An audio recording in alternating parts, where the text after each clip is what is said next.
Well,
good morning. The time being 9 a.m, I declare open the general meeting for the Gladstone Regional Council for Tuesday the 5th of August 2025. All councillors are present and at the table, so there's no apologies. The next item on the agenda is our messages of condolence. No messages of condolence. We'll move to the prior notifications of conflict of interest. Tanya. Councillor Patrick has a prior notification. Thank you. Councillor Patrick. Thank you, Mr Mayor.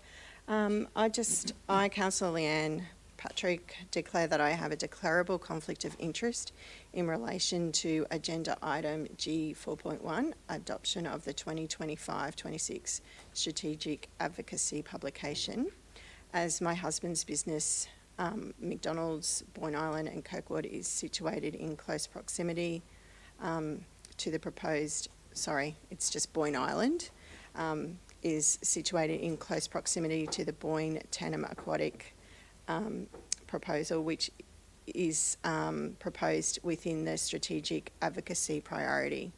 Although I have a declarable conflict of interest, I believe I would reasonably be perceived to be impartial because the Boyne Tandem Aquatic Centre has long been a priority for Council and is only one of 12 priorities.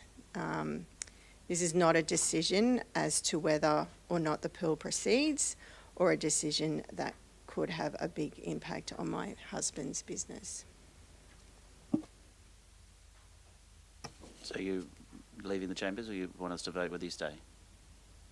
I would like everyone to vote. Okay, thank you. Questions, councillors? Happy to support Microphone. Happy to support staying in the room Thank because you. it is about advocacy, not decision making. Yeah, Thank you. I'm happy to second that. Thank you. Move Councillor Wagner, seconded Councillor Davis. So Councillor Patrick remain in the room. As you said, the decision's already been made. This has been in the advocacy documents since before you were on council. Any other questions or comments? I put the motion. All in favour? Motion's carried. Councillor Patrick can remain in the room. Are there any other conflicts of interest? No? Thank you. We'll move to the next item on the agenda, which is the Mayor's statement on current issues. And I want to start with Luminous, which was on the 17th to the 19th of July, another successful event at the Tondoon Botanic Gardens. And even though it rained on one of the nights, people still managed to make it out there. And then, of course, the Saturday night was very busy. And I think may have publicly said on radio, councillors, that we probably need to extend it next year. It's that popular. We really probably need to think about the effort that our team go to putting that light show on at the Botanic Gardens. It's a lot of effort to put it all up, and over in 3 days, maybe we might need to think about a fourth day, but that's something to think about during the budget for next year. The Boyne Valley 50 was on the 19th of July, and shout out to Milepost Events, and congratulations, Councillor McClintock, on the 50-kilometre run. I did survive the 23, and I did beat him back, so that's good. Yeah. I thought he was going to catch me, but no, you're a good couple of hours behind, by the way. Anyway, that's probably because you did twice as long. National Tree Day was on the 27th of July as well, and thank you, Councillor McClintock, Holzheimer, Churchill and Patrick, who were all involved in that event. And on the 29th of July, it was the Lease Plus CQ Health Recognition Awards, and we had 2 winners from Gladstone. Transforming Health Award went to the Gladstone Nurse-Led Walk-in Clinic, an amazing facility there in the Valley, offering same-day care for non-life-threatening conditions, and they've done amazing work. As we know, that used to be the service you would receive back in the day from the old ambulance station before everyone started going to the emergency department. It's great to see the nurse-led clinic acknowledged with an award there. And of course, also Health and Safety and Wellbeing Award went to Anne-Marie Rawson and Deanna Price from the Gladstone Hospital Pharmacy team for their work in upgrading the pharmacy storage space. So congratulations to them. The 30th of July was the Institute of Instrumentation, Control and Automation Technology Expo at the GCC. Thank you, Councillor McClintock, Patrick and Holzheimer for representing council at that. And then on the 2nd and 3rd of August, the Port Curtis Orchard and Foliage Society Premier Show, Councillor Patrick and Holzheimer, I think. Deputy Mayor might have been that one as well. I did the opening of it. At the Art Gallery. And I also did the couple other things, including the health awards. Oh, you're at the Health Awards. Thank you. Yeah. Oh, nice work, team. Great team effort. Were you on the drums or the guitar this time? Excellent. And I know that was a big show for them as well, for the Orchidus and Foliage Society. In the next couple of weeks, councillors, we have the First Five Forever Teddy Bears Picnic at the Tondoon Botanic Gardens. That's on Wednesday, the 6th of August from 9:30 to 11:30. It's a very popular event. Coffee and Conversations in Barney Point on the 9th of August from 9:30 to 11. And of course, very importantly, the Gladstone Region Show holiday is on Monday, the 11th of August. And for those watching online that don't know the reason why the Gladstone Show holiday is not in line with the Gladstone Show is because a long time ago, Council took a vote to relocate the Gladstone Show holiday, or the Gladstone Regional holiday, to line up with the Monday of the Ekka, because after a survey of the community, the overwhelming support from the community was for it to be on a long weekend. And before you ask, no, the Mount Larkham Show did not want the show holiday. No, the 1770 Festival did not want the show holiday. So we took the opportunity to listen to the community and move the show holiday to the Monday, which is in line with the Ekka. And for all, the holiday has to be in line with an agricultural industrial show, and that's why it's on Monday the 11th of August, and I hope you enjoy your day off, for those who get a day off. Okay, thank you, councillors. We'll move now to the confirmation of the minutes. Happy to move, Mr Mayor. Thank you. For the 15th of July, move Councillor Churchill, second Councillor Patrick. Any business arising? No. Put the motion. All in favour? And that is carried. We'll now move to our officers' reports. We have no deputations this morning, and the first officers' report is G4.1, the adoption of the 2025-2026 Strategic Advocacy publication. Over to the Manager of Strategy and Performance, Kim Markson. Thank you, Kim. Thank you, and good morning. Each year, Council identifies key priorities that matter most to our community and publishes our annual Strategic Advocacy Agenda. These priorities are not just a list of projects, they represent our region's aspirations for livability, sustainability and economic strength. This advocacy agenda was shaped through collaboration with councillors, the community and staff, and positions us to engage proactively with all levels of government and key stakeholders. From housing and healthcare to wastewater and defence investment, each priority targets real challenges our residents face and/or unlocks up opportunities for long-term regional benefit. Projects like the Harvey Road Sports Precinct and Boyne-Tunham Aquatic Centre reflect our commitment to wellbeing, livability and inclusion, while others like Inland Rail and the Transport Corridor demonstrate our commitment to the growth of our region. We're strongly advocating for fairer funding and better policy settings so we can continue delivering the essential services our community relies on without overburdening our ratepayers. Endorsing these priorities enables us to advocate with purpose, helping to secure the infrastructure, services and investment that our community deserves. I'm proud to present for your endorsement today Gladstone Regional Council's 2025-26 Strategic Advocacy publication and welcome any questions. Thank you, Kim. I think it's a fantastic document and well done to you and the team. Councillor McClintock. Thank you very much. Yeah, I know we had quite a lot of discussion around this, and I think it's been put together in such a great way, delineating that advocacy piece out of the strategic directions that we're taking as a council versus where we're advocating for the things that are not necessarily our responsibility. So I think that's really, really well done. Really love how that's set out. The only one that I was curious about, or perhaps is in the Boyne-Tunham Aquatic Centre, in the situation little blurb there, it talks about it being only 25 minutes drive to Gladstone, which perhaps in the grand scheme of things, when we're talking to people in Brisbane, that's only about 3 blocks and does not seem as significant as perhaps the kilometres that it is away from there, and it's not a walkable distance, and just wondering whether there might be a better advocacy piece there on the kilometres it is away rather than the time frame. Not a big one, but just as I was reading through, I was like, oh, I don't think I'd be really that keen to support only 25 minutes. That doesn't seem very far away, whereas we know the reality is much different. Certainly, we can update the messaging in the publication before it goes to print. It's a great point. Thank you. That's all right, but yeah, looked really great. Thank you. Councillor Churchill. Yeah, thank you, Mayor Matt. Just in relation to the transport corridor, I suppose being a strong supporter, as all of us are, in relation to this advocacy document, and we've come a long way since we first implemented the intent of the advocacy document was a quick referral to anybody and everyone who is in a position to make a decision that might benefit. But I think there's also the other side of it as well when we talk about the transport corridor. And I just say, and I preface this by, other local governments are now doing the same thing.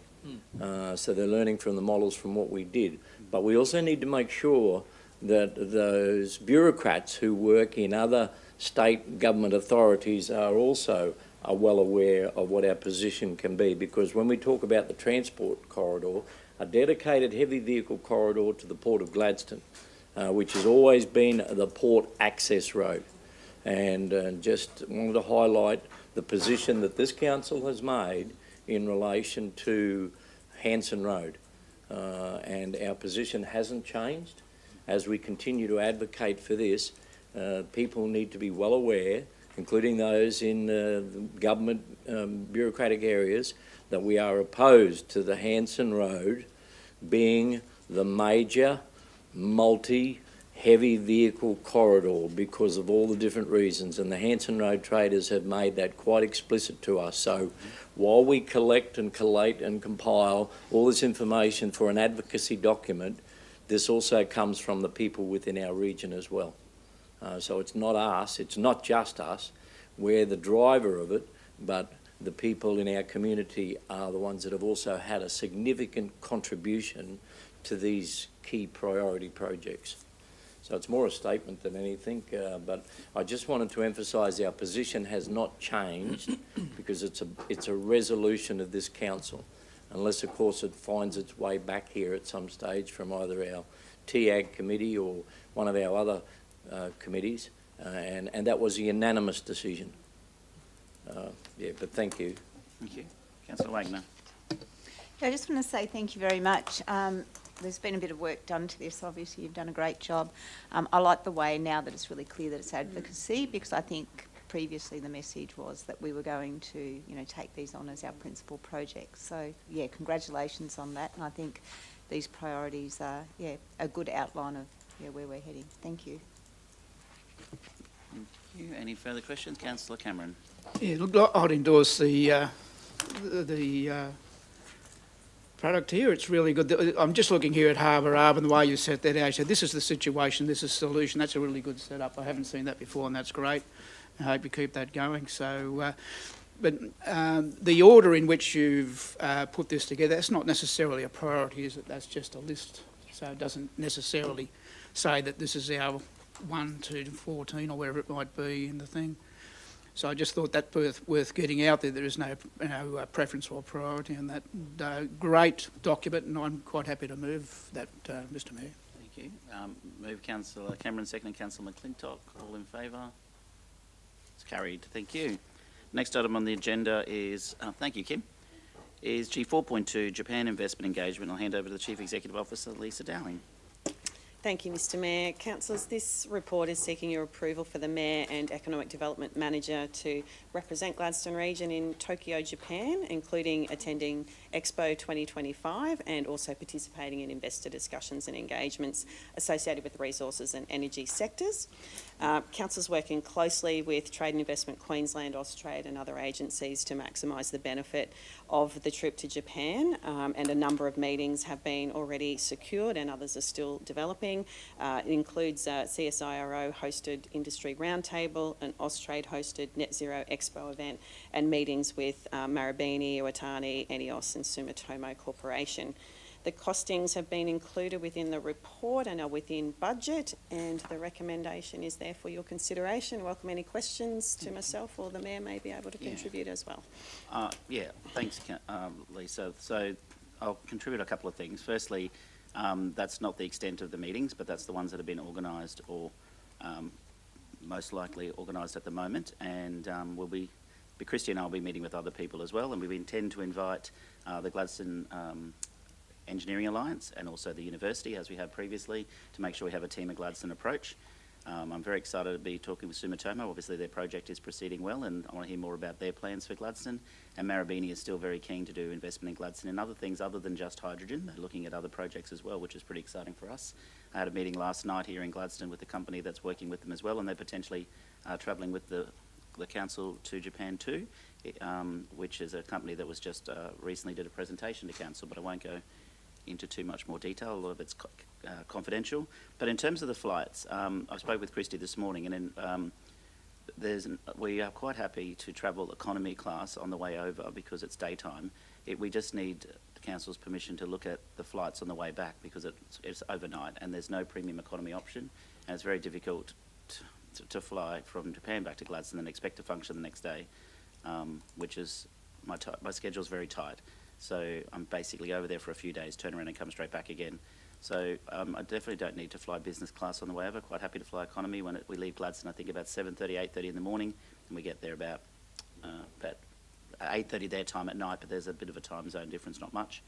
But on the way back, I think we're leaving at midnight or something, and prefer to sleep on the plane at that point in time. But anyway, I'm sure Shay and Darlene will find the most appropriately cheap flights we possibly can, and I'm hoping to questions, but Councillor Muscat had the first one. I think the return on the investment from this trip is significant. I know there's been a couple of bumps in the road for some projects, but everything else is still very much going at full steam, and there's a lot of opportunities for investment in Gladstone. Tomorrow I'm also going to be presenting at the Gladstone Green Metals and Industry Workshop, and Gladstone's still at the top of the list for potential investment opportunities for people, especially in the Japan area, and those ones that might also attend these events. So I'm more than happy to move the officer's recommendation. Thank you. Okay, thank you. Councillor Holzheimer had a question, but I'll get a seconder, please. Thank you, Councillor Cameron. And Councillor Holzheimer, question. Also happy to support the officer's recommendation. I had two questions though. One was around, is there other funded bodies that should be or are advocating for this for Gladstone from a state or federal government level as well? And what's our engagement with them if we think that they need to be stepping up more to make this happen for Gladstone, or any changes in that space? And then my second question was about if we were to say this trip was successful, how would we know that or see that or understand that? I know that that might not be measurable today, but what does success actually look like with that trip over there as well? Well, success, I would say, from the first time I visited Japan has resulted in Sumitomo's construction of the electrolyser at the Rio Tinto Yarwun alumina refinery. So I'm pretty happy about that. We met with the Sumitomo many years ago, and what the Japanese particularly like, and while we have our sister city in Saiki, is relationships. And as true as an Aussie is, that when a handshake is worth your word, that's the same in Japan. And they value the relationship with Gladstone. We've been providing energy and business with them for generations, particularly through coal, then through LNG, and through other options in the future. But those coal and LNG will continue into the future. So what does success look like? You may not see success, and you probably won't, in 12 months. These things take years. But we're continuing building on the strong relationships we have with Japan, but also fostering new relationships with other companies. Like Marubeni currently doesn't invest in Gladstone, but they're looking at hydrogen, but they're also looking at a number of other projects, which you would not expect Japanese trading houses to necessarily be looking at in places like Gladstone. So pretty exciting about them. Plus they're a massive, they could underwrite the projects on their own balance sheet, so which is pretty exciting. I think success looks like to me is that we leave and then we've had a good meeting and they're happy and they're continuing wanting to do business in Gladstone. In terms of other companies that should be, or businesses or sponsored organisations that should be helping, and they are, is Trade Investment Queensland. So we're working very closely with them, and also Austrade, so federally and state. And we'll have a presence with Austrade, no doubt, at the Osaka Expo, just say, this is Gladstone, this is where we're at, this is why we're here. And Trade Investment Queensland have probably been more involved previously than they have been this time, but they're certainly involved. And we've spoken with TAC, which is the Trade Investment Queensland officer in Japan, who is fantastic at facilitating the right people for us to speak to. So it's not just us thinking we need to speak with these companies. He knows the companies are looking and investing in places like Gladstone. He knows Gladstone very well. In fact, he probably knows Gladstone better than most places in Australia. And we'll make sure that we meet with the right people while we're there, other than the ones that are already listed. Thank you. So a lot of it is about that relationship and continuing the relationship building on future opportunities for the region as well. Yeah, and making sure that the companies that are currently investing here understand that they're still loved and wanted, and they are, and appreciated, and if they're watching on live stream, I hope they know that, because as I said, our city, particularly our city and our port, have been working very closely with Japanese partners and other Asian partners as well for generations. We want them to know that our city welcomes their investment, we appreciate their investment, and we look forward to more of their investment. Any further questions, councillors? No? Okay, moved. Councillor Muscat, seconded Councillor Cameron. All in favour? Motion is carried. Thank you. We'll move now to G4.3, which is a contract variation and an estimated expenditure approval contract for 7225 waste collection services. And I'll hand over to the General Manager of Finance, Governance and Risk, Mark Holmes. Thank you, Mark. Morning, Mr Mayor. Morning, councillors. This item is for you to consider essentially a variation to our contract with JJ Richards with respect to the provision of garden organic services. So you'll recall that on the 18th of February, we've entered into a contract for essentially our current waste and recycling services. But we'll also know that when we had tested the market at that time, we included provisional pricing for garden organics. Obviously, since that time, we've moved and we've made decisions to progress garden organics. And what you're seeing is the first of the decisions required to facilitate that. So the first decision required is essentially to give approval to that, essentially formal approval to that contract variation, which this is. So there is some figures attached to this report. So that is the cost over the period. That is based on essentially the costs that were in the tender and based on our estimated services at that time. Obviously, we'll work through a process of refining that service as we move towards implementation. But certainly this is the first of many of the exciting steps we need to take to implement garden organics throughout the Gladstone region. And I've got, obviously, our strategic program lead for waste, Chris Irving, to assist with any of those curly questions that I got some I'm questions sure are for you, coming. Chris. They're coming, but I'll start. Councillor McClintock was first. I'll go last, and hopefully they ask first. So I'm not brutal. Councillor McClintock. Thank you. Just a little bit of clarity. I noticed in the report it talks about the CapEx that this covers. Can you just explain what was the funding that we were applying for, and how does that cover the CapEx side of things? I thought we were more in spending on the OpEx, and the CapEx was in that funding, or what does that? How does that look like as opposed to what's been presented here? So as part of this, the values that we're talking about here is that OpEx for the service commencement. So this is just looking at from the point that the services were commenced, the costs associated with those ongoing costs. The funding that's eligible through the GrowFogo fund is to pay for the startup and the capital, so bins, rollout, education. So the costs that are in the report are, the estimated costs are just from the service commencement period onwards. So it is operational? It's operational. It just says up the top here that council's included the capital expenditure for the equipment, and that's what it kind of alludes that that's what the costings are. I was a little bit confused as to how that worked. The reference to the capital is within the budget, so council's budget for the 25-26 period.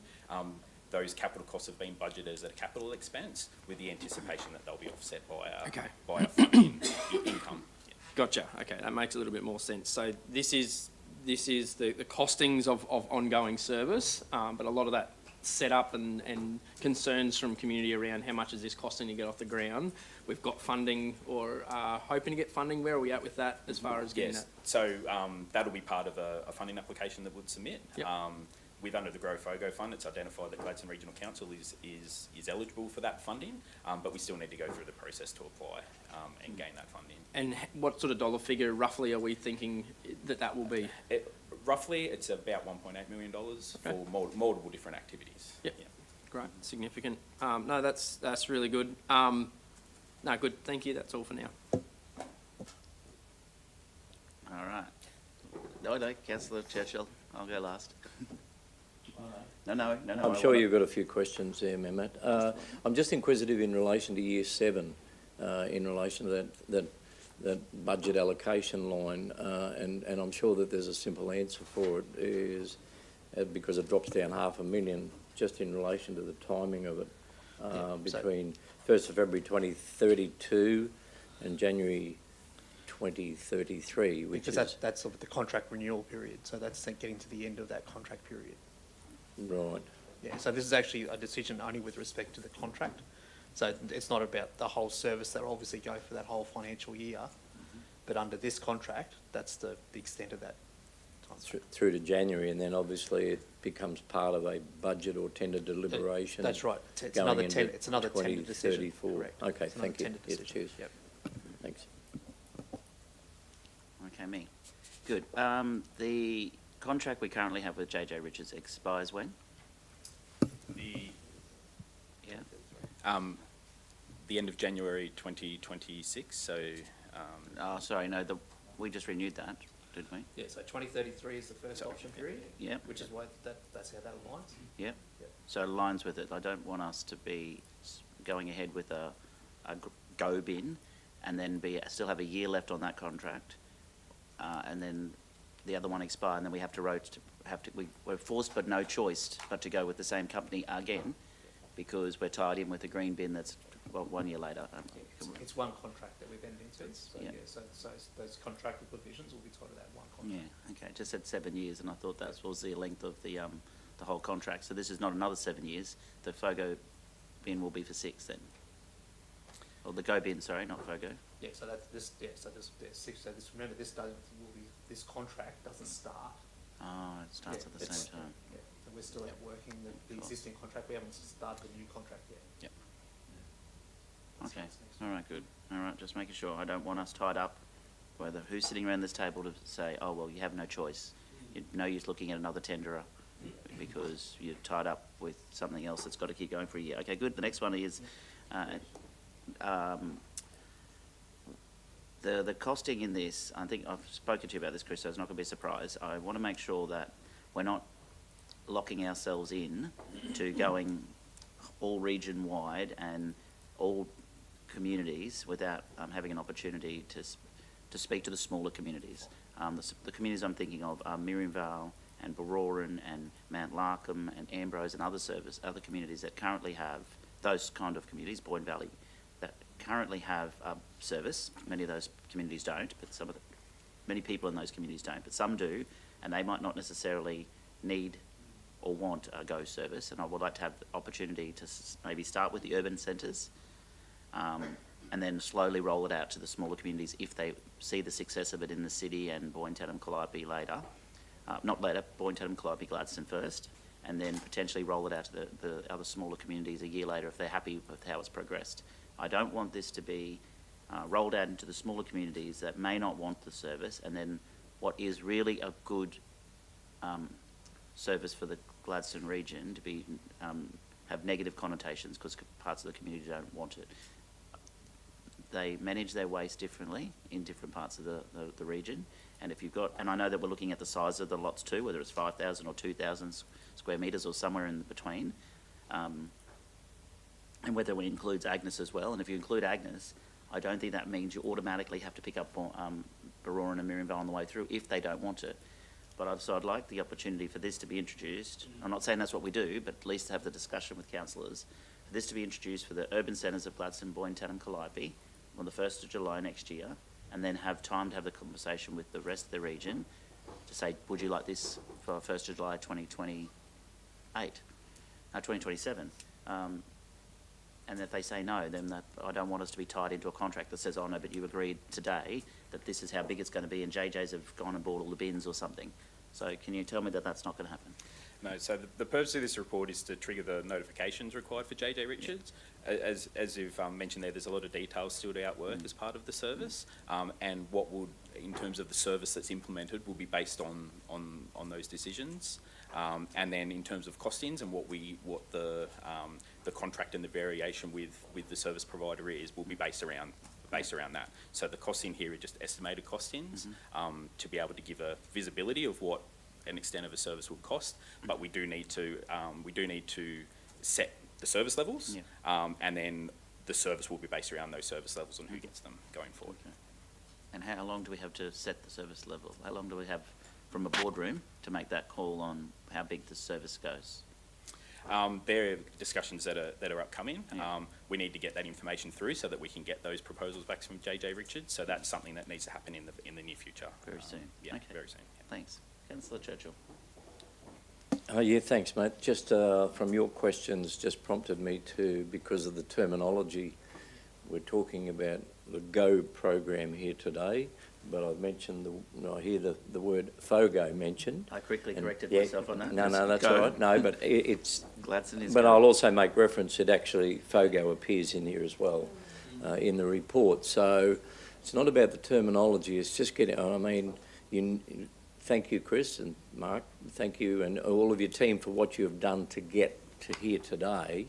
But when we're talking about this particular tender through to 2033, where does the FO appear in the GO program?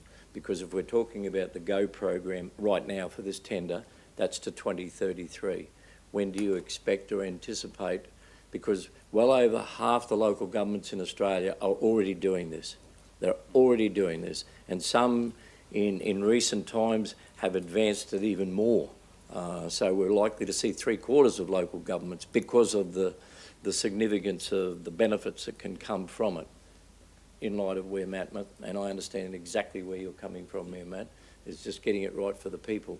But I also want to understand, when does FO appear or marry with GO during this 7-year period? Yeah. No. I'll talk to the contract piece and then I'll let Chris talk to the faux piece. So this contract allowed for the provision essentially of a third bin and a third service. What that service looks like or is defined as, we're saying we're defining that from 1 July 2026 as a garden organic service. Yeah, so if there's essentially, and that's what we've gone out to the market for. So we've gone out for essentially 3 services. We've gone out for our red bin service, our yellow bin recycling, and the optional third bin service. And this is about the optional third bin service. If we're to work through it for a further decision point with respect to food organics, that might be a further waste strategy discussion, and that's probably best answered by Chris. Yes, so at this point in time, there's, and probably what's reflected by decisions of councils in Queensland, there's confidence in a go service. There's still some uncertainty around food organics and what that looks like from also from a processing and regulatory perspective. So confidence around the go service. In terms of the contract, there was the provisional item included either a organics, but go or a full FOGO. So within the contract, there is the ability through the contract term if addition FO was triggered. But similar to what Mark said in terms of a strategic or business decision, that's probably a future decision point once there's some more confidence in the environment for food organics. Okay, now I appreciate that answer. Thank you for that. So maybe we need to be explicit and just refer to it as go. And leave the FO for a future council or future generations. Thank you. Long future. Okay, I've got a few councillors. Councillor Davis, McClintock, and then Patrick. Thank you, Mr Mayor. Thanks, Chris. Just following on from what the Mayor said, I've had a lot of feedback from the community about the green bins in the bigger rural areas. So I would really like to revisit our conversation about that. And yeah, I know some other councils have that option that people can opt out. And I just, thank you. And I just really would like to revisit. It's more a statement, Okay, thanks. Yeah. I would assume the bigger rural areas wouldn't get it at all, but there's still rural communities that might not want it either. Even people like in Beecher on those small acreages, they deal with their green waste, and then there's people that, I suppose Mount Larkham, I had a resident from Mount Larkham call yesterday, just, he's never had a bin service and he doesn't want to be forced to have it, and it's a monetary thing as well, so I would like us to revisit that. Thank you. Thank you. Councillor McClintock, then Patrick. Yeah, just a point of clarification on what was mentioned before. The estimated values then cover an entire region-wide approach, or is it our estimated for our first stage and it may be more than that if we went out? So the estimations and assumptions are based off what we included in the tender at this point, which was a full region rollout, not to every locality, but to what some of the identified localities. So the estimates that are in there are based on a service implementation size of that size, based on the applicable rate that was provided back in the tender submissions. So if we didn't go to the whole of region and we looked at a more centric approach to this, those costings would likely come down? Most likely, once we've done that work with JJ Richards to refine based on the service that we determine. Yes. Okay, and then thank you. The second part to that was then from a ratepayer's point of view, all they're looking at this as is an extra expense. Can you just give a bit of context, perhaps, as to the other side of what this actually does for our budget in particular, perhaps, Mark? As far as why would we go down this route when there's been other ways that we've done it for many years? What is the advantages to our community to actually going down this route, particularly financially? Is there any offset to the other side to it as far as levies and that sort of thing? I know there's a lot more moving parts.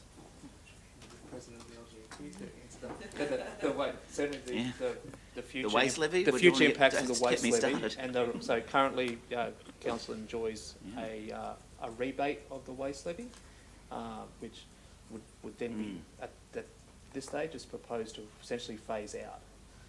And so at the moment we're getting that fully reimbursed. But there is a proposal that if it continued to do our role as it is legislated, it would essentially roll out and we would be charging then every piece of waste that goes into the landfill would be getting, and apologies, the waste levy rate's Say $100 is Yeah, a nice yeah. figure. Yes. It's of the circa $100 a tonne.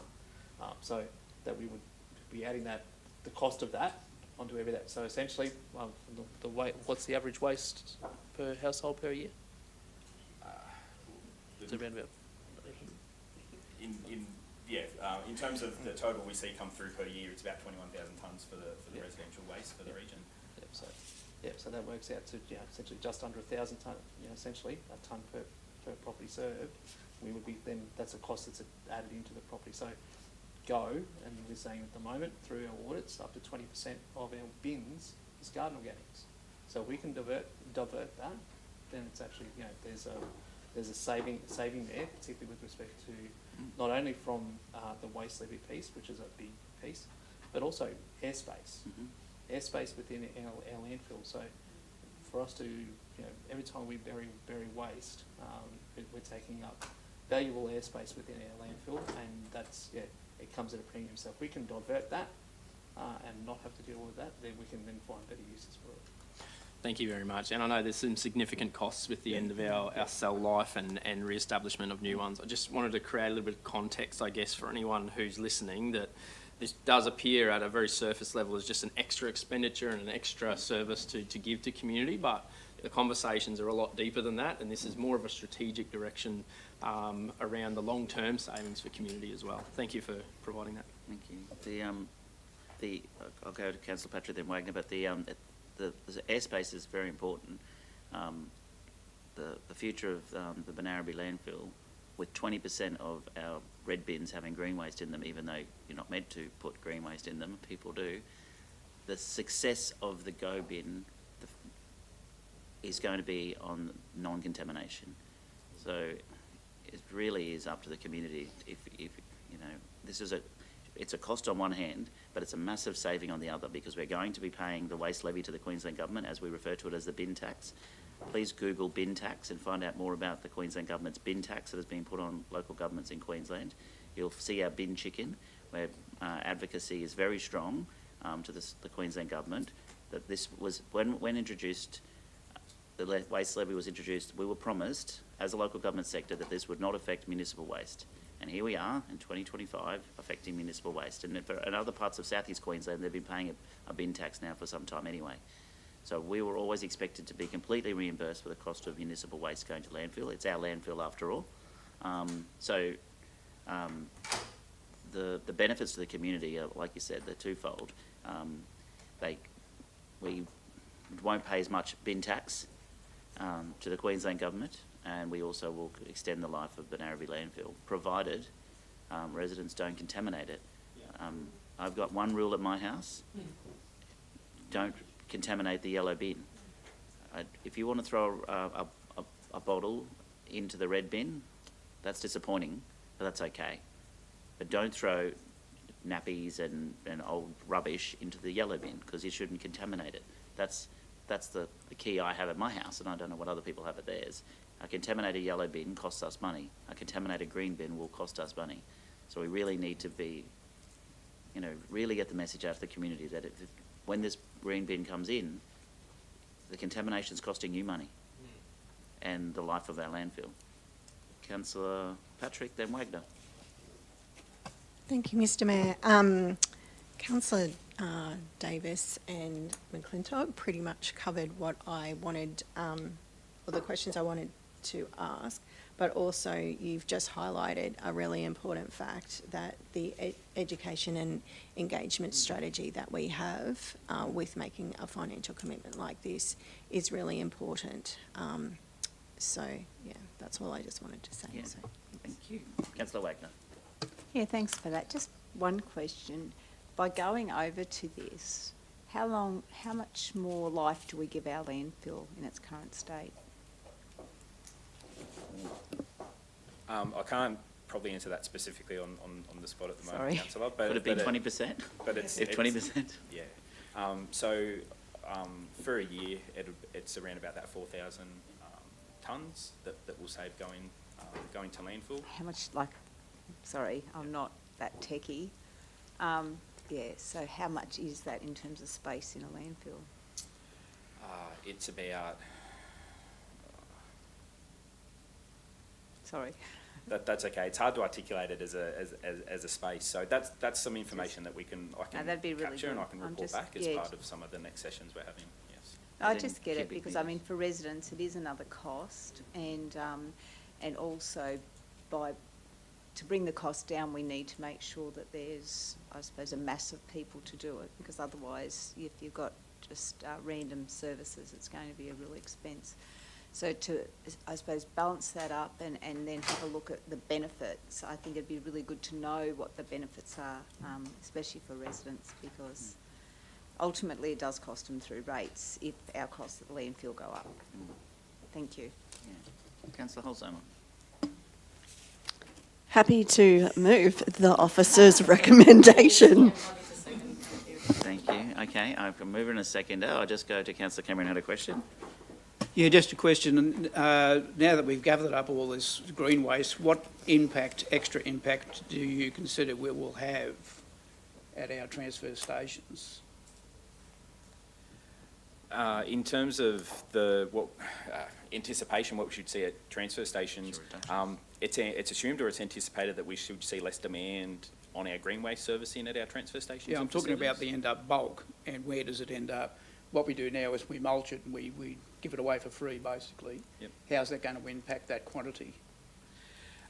So we expect there would be a slight uplift in what we see come through in the green waste bin compared to what we see total volumes we receive now. We're currently outworking a piece as part of this service to understand and determine our processing options. So some of those answers I probably can't provide now, but we're looking to do, as part of this service, we need to do something different to what we've previously done with our green waste, and we're just currently outworking what that is now. Yes. Yeah, I'm just concerned about stockpiling green waste. You know what can happen with that, with Yes. spontaneous combustion, etc., Yep. and whether that's a consideration you're looking at the moment. Yes. Yeah, agree. Thank you. I don't want big stockpiles of green waste catching on fire and smothering the city like this has happened in recent times. Yeah, okay.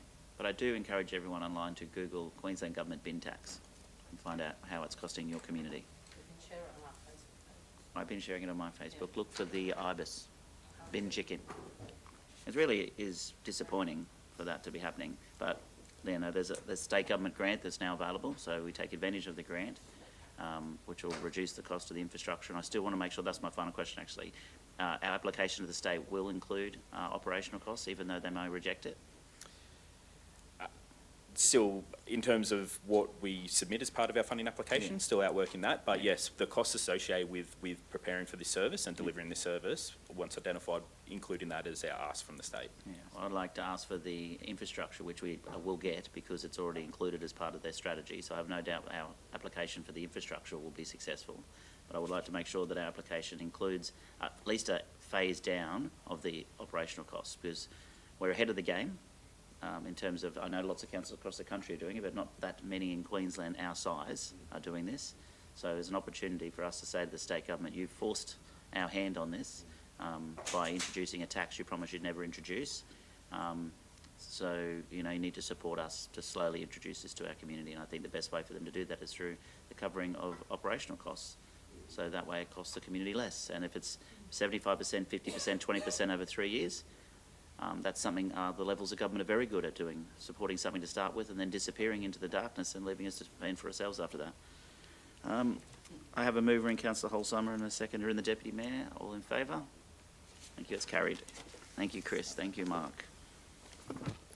We'll move on to G4.4, which is the Audit, Risk and Improvement Committee meeting for the 11th of June 2025. Back to you, Mark. Thank you, Mr Mayor. This item is for Council just to receive a summary of our Audit, Risk and Improvement Committee that was held on the 11th of June. So through that report, there was a number of presentations, not only from our internal audit team and our financial team, but also external QAO. Importantly, then, following on from this meeting was the conduct of our planning day. So it was a good opportunity for the reset of our Audit, Risk and Improvement Committee under our new chair, and it's certainly looking at taking a more strategic approach with respect to the committee. And I think the day with both the committee meeting and the day were well received. the detailed copies of the papers should be available to you in your normal agenda format. So you've got access to those. And I'm not sure whether the councillors who attended want to add anything further with respect to the meeting. There's observers and there's delegates. Who's Yep. our delegates? Yep. Deputy Mayor and Councillor Holsam, would you like to add, please? Yeah, no, definitely. Just to confirm what Mark just said, it was a very interesting session, and we had lots of input from all our leadership team and us councillors and the independent members. So our new chair did a great job, sort of taking us through some of the planning and the things that we want to focus in the future. And I think it just kind of showed a different, higher level of maturity that we have around how we make the most of our independent audit committee and governance risk committee. And yeah, we were very happy with the outcome. So we'll see what happens in the next meetings, but I don't have any worries or any concerns. So I'm excited to continue to use my time as I do at the moment. So Thank you. Councillor Holsam, anything to add? I think it's really exciting in regards to the new direction and that maturity conversation, and how that should hopefully flow on into the boardroom in regards to how we view papers, write papers, and talk about things. So I'm happy to move the officer's recommendation. Thank you. Move Councillor Holsheimer, seconded Councillor McClintock. Any further comments or questions? Put the motion, all in favour, and that's carried. And stay there, Mark. We have one more, G4.5, review of the community investment policy. Back to you. I thought this would be Kylie. I'll be joined by Kylie in a second. Oh, hello. Oh, yeah. You want to sit here? Not getting any sympathy here. Thanks, Mr Mayor. No. Oh, what do I mean to say? Oh, I hope you're feeling better soon. Oh, thank you, and welcome Kylie and Brianna to the table. Yeah. I know.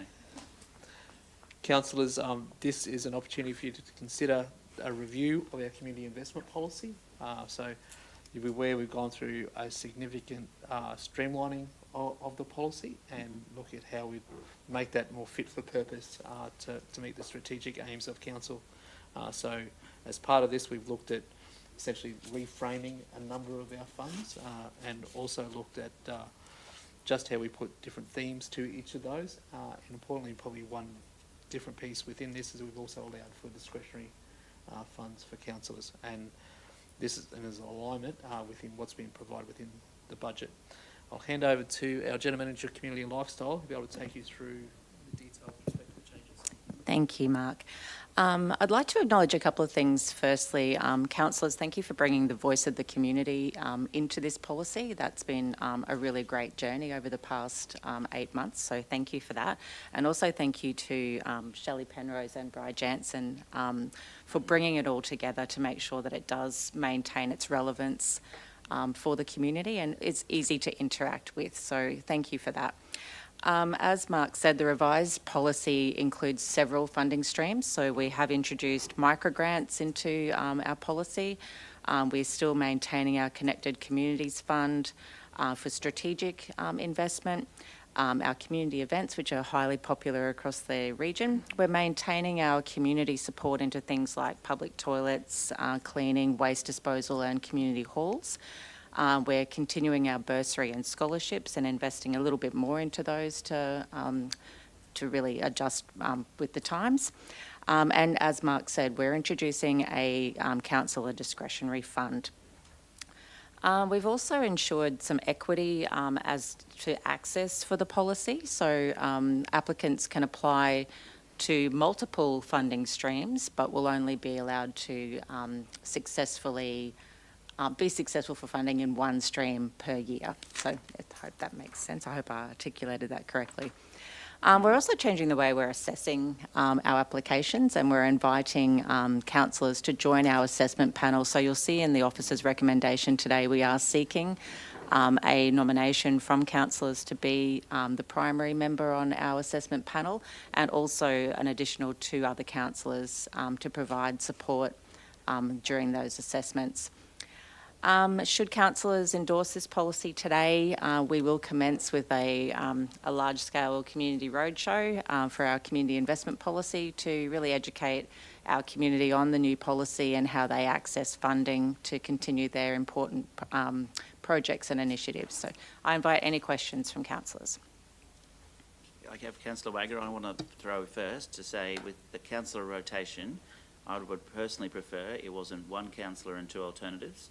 I would prefer that whatever councillors are interested, it rolls between them all, rather than have 1 councillor responsible and then have to deal with the boardroom every time this comes up.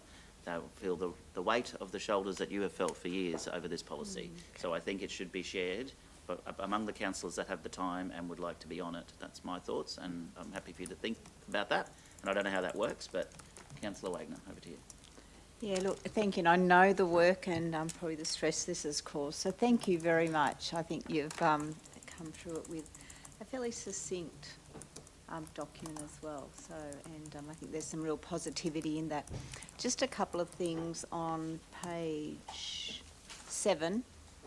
And I just see the fairly broad definition of community organisation, but I do see later on it does explain that they have to be a not-for-profit or a registered entity. I just want to make sure that it's, because the wording in that doesn't say they actually need to be registered or anything like that. So that is, yeah, so that's sort of quantified later on, isn't it?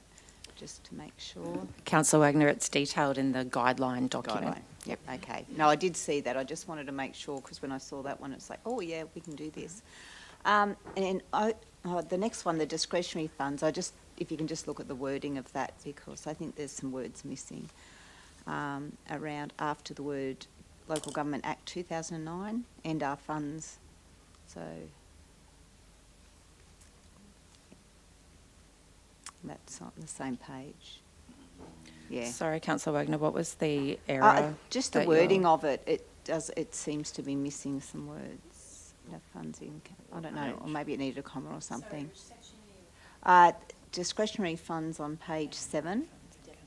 It's got and our funds in council's operating fund that are. I don't know. Maybe it just needed a comma or something. It was sort of a little bit confusing. As defined in section 109 of the Local Government Act 2009, and our funds in council's operating fund that are. So yeah. Actually, the better wording would be operating budget. Council's operating budget and our funds in council's operating budget. Yeah, maybe. Yeah, sorry, I just got a little bit confused with that. So, I mean, yeah. We can make that change. Yes, it's not a major one. I just thought it was just provided a bit of ambiguity. Yeah. Yeah. Sorry, page 10. There's something about toilets. On page 10, where we've got in the second item, not-for-profit sporting clubs based in or servicing the Gladstone Regional Council area, it's just ticked there. It's got the public toilets. I'm just wondering if you know all the different organisations that we're currently giving funds to manage public toilets. I'm just wondering, are any actually sporting groups at the moment? I was trying to think where they all are, and I just thought if there is, then that could be an issue. But I'm sure that you've looked at that. No, Councillor, not at the moment. They're not with sporting groups. Yeah, okay. And is there a likelihood that a toilet at a sporting group could become one in the future? Because that could limit us. There is potential, but fairly unlikely. The public toilets that we do support under this fund are only in areas where council doesn't have public toilets accessible already. So it's the likes of the Boyne Valley where we partner with that Progress Association to actually provide their public toilets and clean their public toilets and make them available from 6 a.m. till 6 p.m. So it is very, very select in those locations and the recipients of that funding. Yes. Do we have any down at Baffle Creek by any chance? Because I was trying to think the group down there, that is a sporting group, isn't it?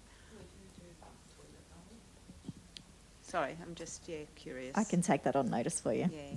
No worries, thanks. No, other than that, look, it looks we got the Flat Rock toilets, which council looks after. Who owns that one, though? That's council. Council, yeah, okay. No worries. Yeah, thank you. No, I like it, and I'm support Mike as happy well. to support this. Thank you. Was there other questions? Yeah, please, Deputy Mayor.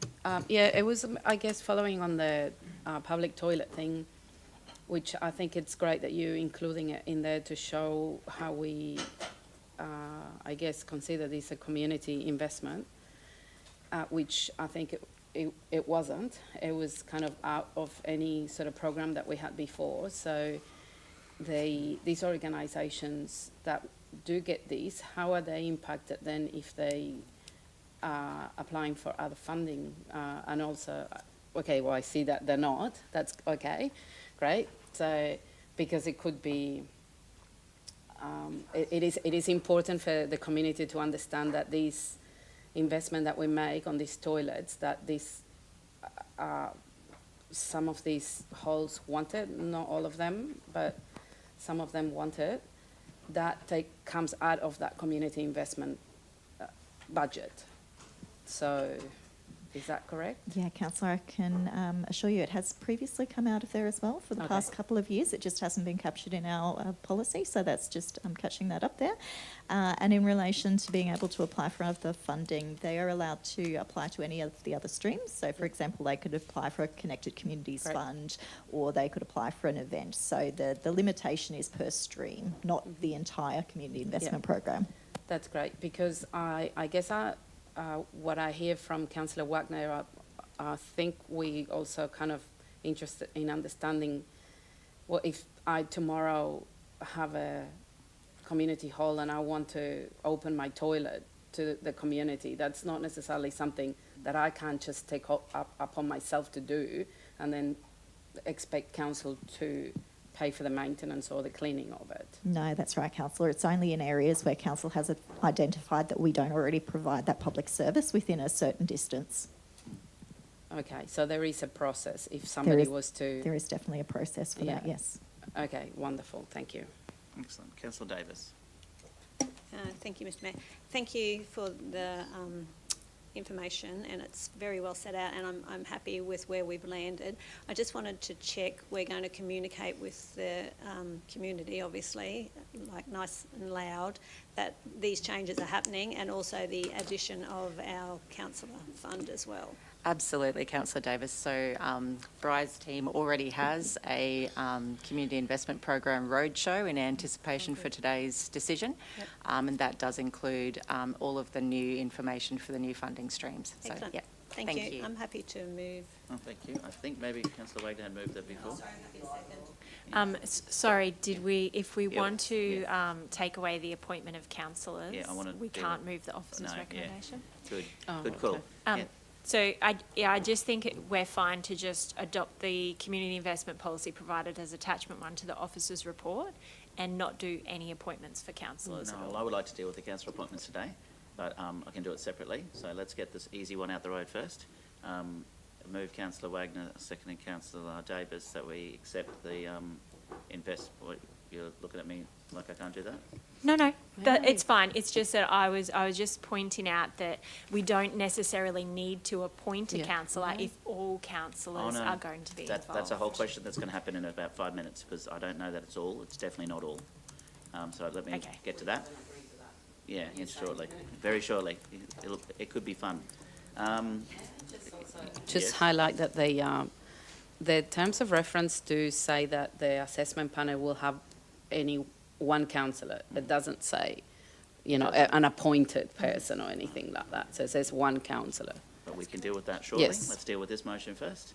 With those, can we take on board the comments, some tweaking of words from Councillor Wagner? Moved, Councillor Wagner, seconded Councillor Davis. All in favour? Motion's carried. Can I now have an interest of councillors who would like to be on this panel? And anyone can do it. I'm happy to be on a panel, and I'd like to nominate Councillor Wagner as well. Would you like to be on this panel as well? Karen, Michelle, anybody else? Chris, thank you. I like to be available if no one else as in, if there's a need for someone. I'll put you down as So, interested in as being an in- alternate. Yeah. We can do this quickly or longly. Who is interested in being on the panel? I'm happy to be available, but I'm well aware that each and every one of us need to be very mindful of the conflict of interest, because each and every one of us are actively involved in many community organisations around the region, that they will be proactive to make applications under this community investment policy. As long as we're mindful of that, but I'm happy to be part of any entourage for it. Thank you. Okay. Councillor Holzheimer? Happy to be the backup plan. Back up. Yes? The thing is also following up to what Councillor Churchill said, that's exactly why there will be maybe a need to have a few backups. Yeah. So. Yes. I'm sure just like our staff that are on these panels, they also have conflicts of interest, and the boardroom know very well how to manage their conflicts of interest. I have no doubt in my mind.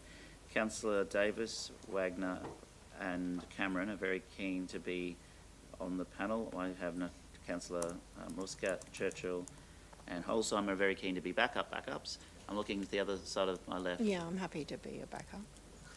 Yeah, why not? No. Thank you. Looks like I'm the only one who's not. Noted. No, what I might do then, I propose that all councillors be included, appointed to the investment panel and on a rotational basis. That's fine, Mr Mayor. We'll also ensure that all councillors receive training for the assessment panel like all of our other members. Thank you. That's fine. Yes, yeah, well, the conflicts will come up as depending on the issue. And when I say all councillors, you can include me in that, and I'll be the backup. Yeah, miles away from everybody else. I'm sure that it'll be great to have councillors on this panel. I remember when we made the decision to take councillors off this panel, and I voted against it. It was at Ambrose at the community hall there opposite the school, and I spoke very loudly against taking councillors off the panel. And it's great to see us do a 360 and put councillors back on the panel that are being part of the assessment of these community investment programs. Councillor Churchill? Yeah, terrific, and I agree with you. We've come a long way to get where we should have been a long time ago. But anyway, that's what happens, I suppose, sometimes in government. But if I could just make a suggestion, though, the three that were at the forefront of wanting to be there and needing to be there, perhaps as part of that rotation basis, that those three might be given first option. It's hard to outwork in a resolution. I think the tidiest one is that all councillors be appointed. I think to it the was panel. more through the CEO as a direction to our officers to understand the three that were extremely keen and eager to be there for all the right reasons.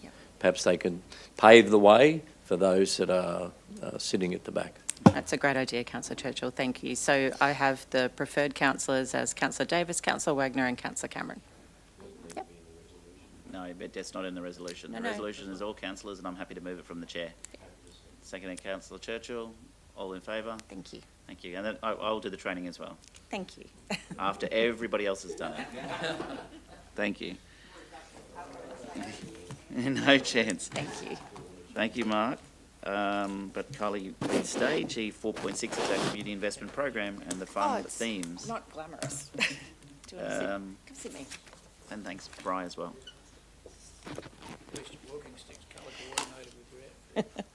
Thank you, Mr Mayor. This next report carries on from our community investment policy that you've now adopted, and thank you very much for that. Part of our discussions around community investment was to align some of our themes with our strategic objectives and priorities. So our officers have done a bit of a scan of our community and have proposed several themes for the Micro Grants Fund and for the Connected Communities Fund. Those themes are in your report, but I'll just read them out for the benefit of our community. So for micro grants, we're seeking applications around youth-led, community and wellbeing, heritage, economic development, sport and recreation, and planning and capability building. Those definitions are provided in more detail in the report. For our Connected Communities Fund, which is a larger investment, the themes that we're proposing are community safety, community infrastructure, access and inclusion, and reconciliation. Happy to open to feedback or any questions you may have on the themes. Yes, thank you, Councillor Wagner. I don't mind the themes, but I'm just wondering, they pretty much cover everything. So I'm just wondering, I mean, I get why we're doing it, but I'm just trying to think of the possible applications, and really, I could probably fit it under those. So I'm just wondering, sorry, I have to put it out there, why are we putting the themes? That was a request from Councillor course. Wagner. The I don't know. Boardroom asked for it. Officers did it. Yeah. Well, I don't know. I don't know what other people think, but I'm looking at it and I like that it looks good on paper, but I'm just wondering, like, I can't think of any application that come in that wouldn't fit in one of those themes. But anyway, that's just I can my give you a view. couple of examples if it would help you, perhaps, Councillor Wagner. When you talk about events and you talk about marketing campaigns, you talk about a whole range of options that are available through other streams or through other philanthropic areas or state and federal government. So we just need to be, we need, and I remember the discussion that we had about this, is trying to be specific so we don't end up being everything for everybody all the time, every time, when we're trying to target something that's consistent with our corporate plan.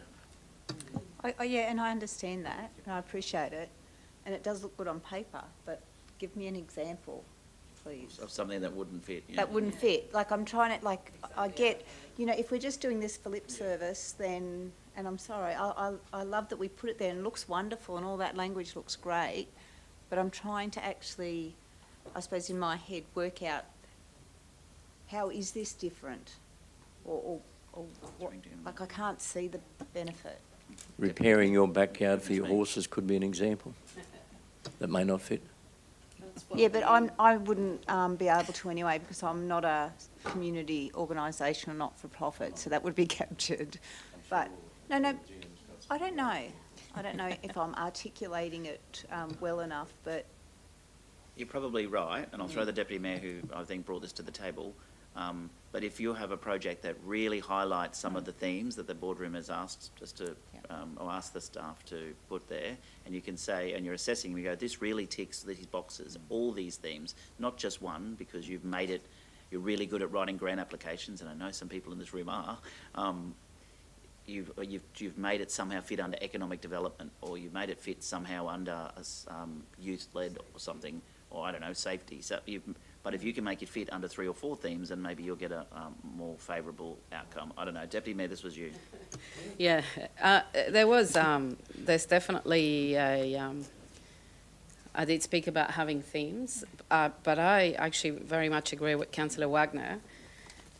I think my idea of themes were a bit more specific.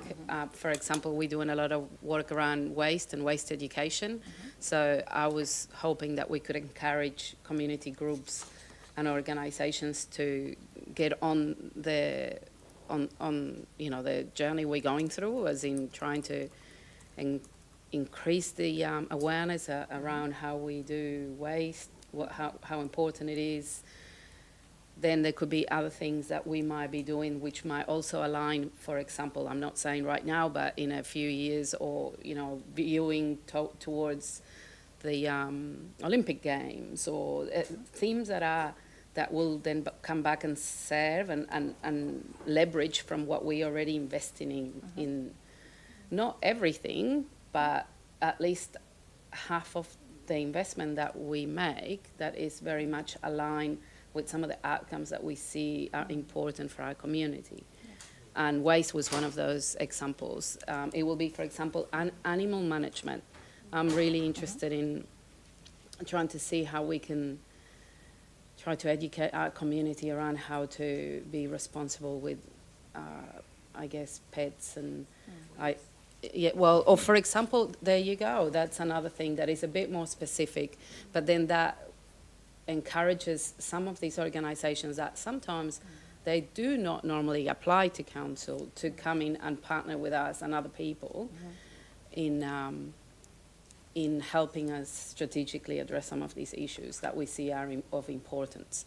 So I've been talking to a few people in Agnes Water in all my travels, and there's a lot of issues with animals and responsible ownership of dogs especially. So I like us to do something around that, but I like community. I don't think we can do it on our own. So I like to encourage groups from down there or other places to think about how they can drive community-led solutions using our investment money. So I'm not against these themes, but I think they're a little bit too broad. Okay.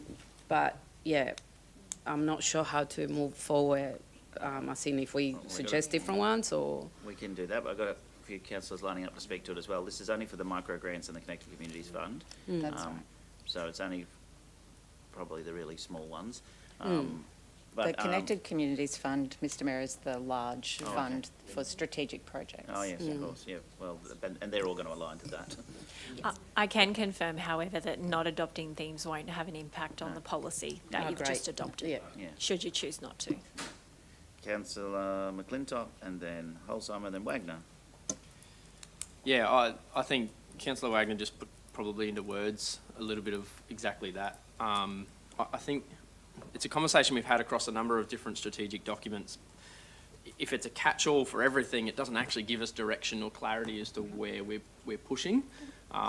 So I think probably to even add on a little bit to what Deputy was just speaking to is if we can't discover through this policy what we're not doing, then it's not really doing its job, in my probably opinion as well. So one of the hardest parts of this role is actually not choosing between right and wrong, it's right and right. And if we just do all the right things, we'll be doing way too much and doing all these things not very well. And so trying to narrow down which right things we're going to do so that we have some sort of direction as a community, as a region, I see this as another great opportunity to do that alignment, and I probably just, agree wholeheartedly with those sentiments as far as that clarity. Not necessarily cutting out things because they're bad, just getting our alignment as to what good things we're actually going to do going forwards. We're definitely, there's a definite strategic alignment around the Connected Communities Fund. So they align with our strategies and plans like the Access and Inclusion Plan, our Reconciliation Plan, our Community Development Strategy. So they are really aligned there. Very happy to make some changes to these themes based on your feedback. More than happy. I'll think about that. Councillor Holzheimer? Definitely agree with some of the conversation around the table. However, I wonder if it's as simple as saying capacity looks like this for us, or we define it to mean this, so that we have the headings, because I think that the themes are really important. However, if we define what that theme means for us and stands for and our picture, then that actually creates clarity and boundaries to that big heading that seems quite ambiguous and could cover anything. So for me, that would probably be how I would lean towards that as well. Yeah, it's great feedback. Thank you, Councillor Holzheimer.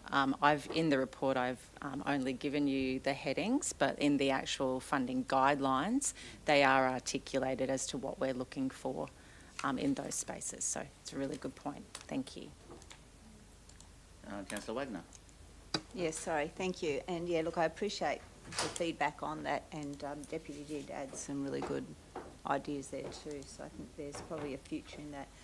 When we were looking at the Connected Communities one, when we're looking at the broad areas, and I understand it aligns with our other goals, but what I didn't see in there, and it was probably in the fine print, but it's probably more about supportive relationships as well. And like we've got some communities that it could probably enhance some of their relationships for the benefit of all. And also about supportive community, shared identity, and also resilience. And I'm talking about not just disaster management resilience, but resilience in the community when things in the face of adversity as well. So yeah, I'm not sure. I mean, I see where it's heading, but I wonder whether this is one that we don't have on the table and we have a look at further. Because I think there's a real potential in it, and I get that there's those broad things, but what is it that we really want to see in our communities? That's all. Councillors, any further questions? Which I believe there seems to be the boardroom, from what I'm hearing, without people speaking to the contrary, that we'd like to hold this over, or at least review the themes a bit more. And thank you, Tanya, for confirming that it doesn't affect the policy which we've just adopted. That should be fine, Mr Mayor. Kim Markson has just made a really great suggestion that I think could be considered, which would be including some of these themes in our corporate planning workshops, so that there's some genuine strategic alignment. If councillors are happy with that, we can go forward with that. Yeah.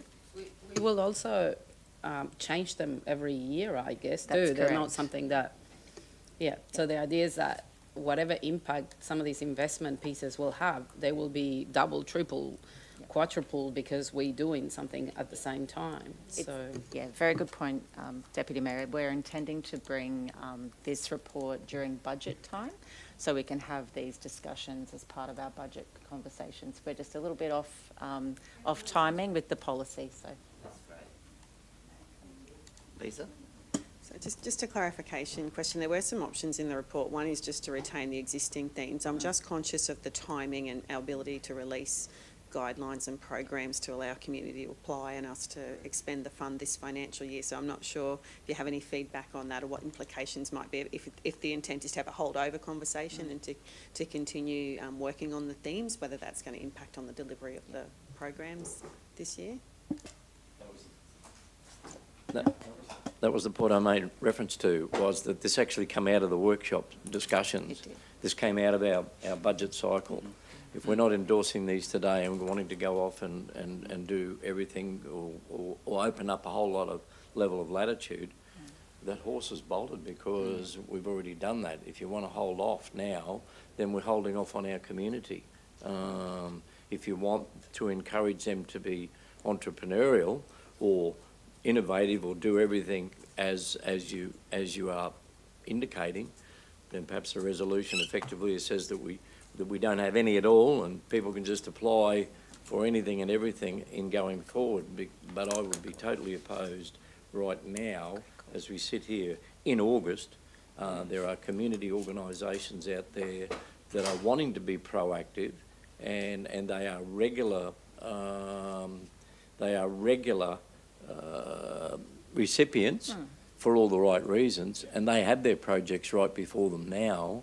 Then we'll have to defer for another month or 2 months, or wait until the next budget cycle, which is March, April next year. If I can offer a solution for consideration, our Manager of Community Partnerships has just come up with a wonderful idea.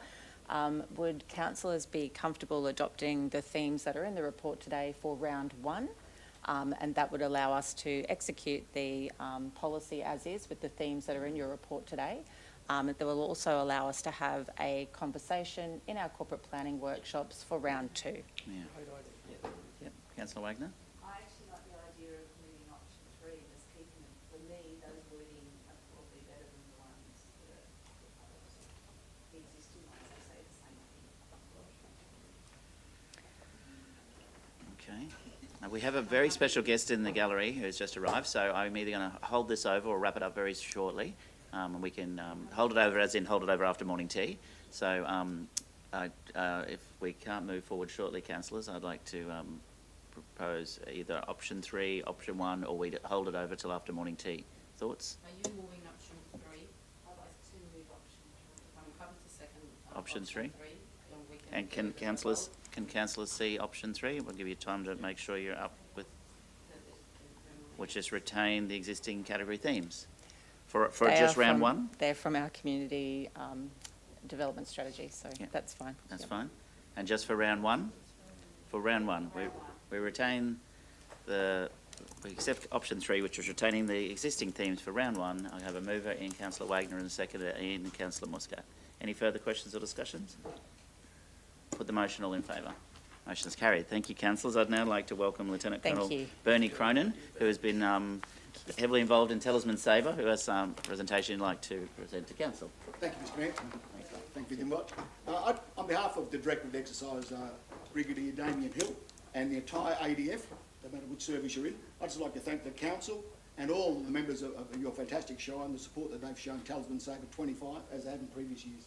And I'd just like to say thank you on behalf of us all, and just present a little plaque for you, well, a big plaque for you. Hang on.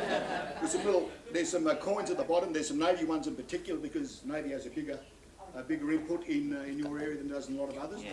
So we've made that significant to your contribution and what's happened in Gladstone Shire. So on behalf of ADF again, I say thank you to you all and all the constituents as well. Thank you, Mr. Mayor. Thank you. Definitely appreciate this very much. Our support for the Defence Force is obviously well known, and particularly, like you said, the Australian Navy, but also our local cadets here as well.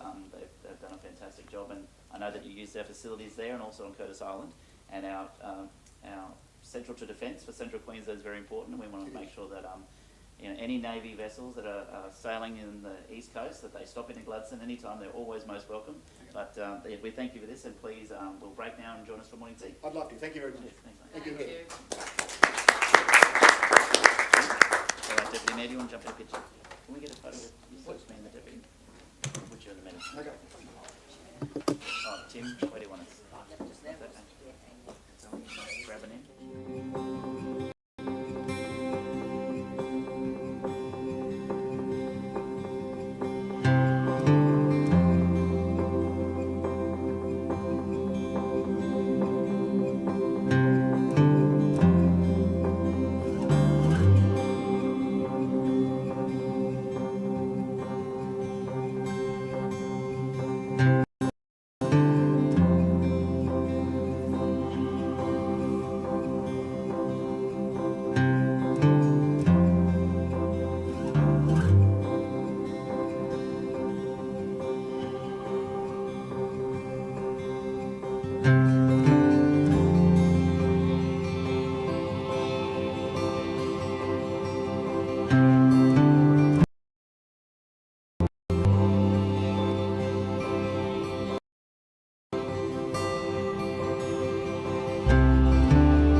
Thank you, and welcome back to those in the gallery and to those online. We'll move to the next item on the agenda, which is G 4.7.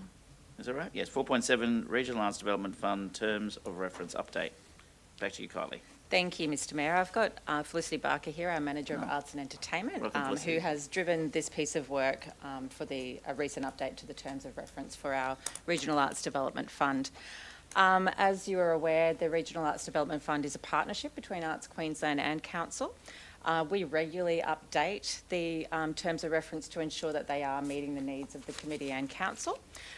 This particular renewal was actually done with the committee, and Councillor Holzheimer, as chair of our RADF committee, was in presence and part of that review as well. What we've really focused on with the terms of reference update is alignment of the project program objectives and assessment criteria with the Arts Queensland requirements. We've enhanced clarity around the committee roles and responsibilities. We've improved clarity around the decision-making process. We've updated the membership structure and supporting the current landscape and funding rounds. Sorry, I'm mixing my words there. We've also introduced the ability to rapidly respond for out-of-round applications up to $2,000. And we've also included in the terms of reference the ability for internal initiatives to be funded that align with Arts Queensland objectives. As Chair, Councillor Holzheimer, did you want to say anything before we invite questions? Congratulations to the team. I think that you guys really stepped up and accepted a lot of feedback from the committee and did a lot of work to get to this point. And I think it's really exciting, the clarity that's been created through this process and the partnership with the committee, to have them so involved in the feedback in an updated session before this actually came to the boardroom. And I'm really excited about the quick response opportunity as well, so thank you. Any other questions, councillors? Yes, Councillor Patrick. Thank you for the report. Just a quick question. With the out-of-round applications up to 2,000, is there a cap on how many of those will be approved, or is there a dollar figure in place of out-of-round? Can I just have a little bit more explanation about that? It's just based on the overall budget. We're not in a position where we are getting a lot of those inquiries. Mostly it is for a quick development or a conference opportunity or something along those lines. It still would be assessed and budget would come into that conversation on how we could handle that. It still would follow that process, but if we've got a budget surplus and we can accommodate it and it is within the parameters, then that would just be something we would be able to keep out of the boardroom. Thank you. I think it would be interesting if we could now track that, seeing it's now a new initiative. I think that would be interested in seeing what that uptake would be. That would be really helpful as well. It's a good point, Councillor Patrick, and I think with data that we receive during the next financial year, we may be able to segment a section of budget that's specifically for out-of-round applications. We do, as we do with the Community Investment Program. And some of those applications can be $250, $500. It's not even, well, it's not a lot of money for the massive process people have to go through as well. It still goes to the committee to assess and to provide that feedback as well. It would just mean that it doesn't actually have to be, I suppose, slowed down by having to come to the boardroom, because if you look at a grant can actually be presented or requested, and sometimes it's 3 months before the final approval is actually given to somebody. So when it's something like a conference attendance or something like that, it seems quite worthwhile actually making that process a bit quicker as well. And hopefully this new process as well means we can get between the decision and the meeting to the council chambers quicker as well, so it's not dragging out as much as it has in the past.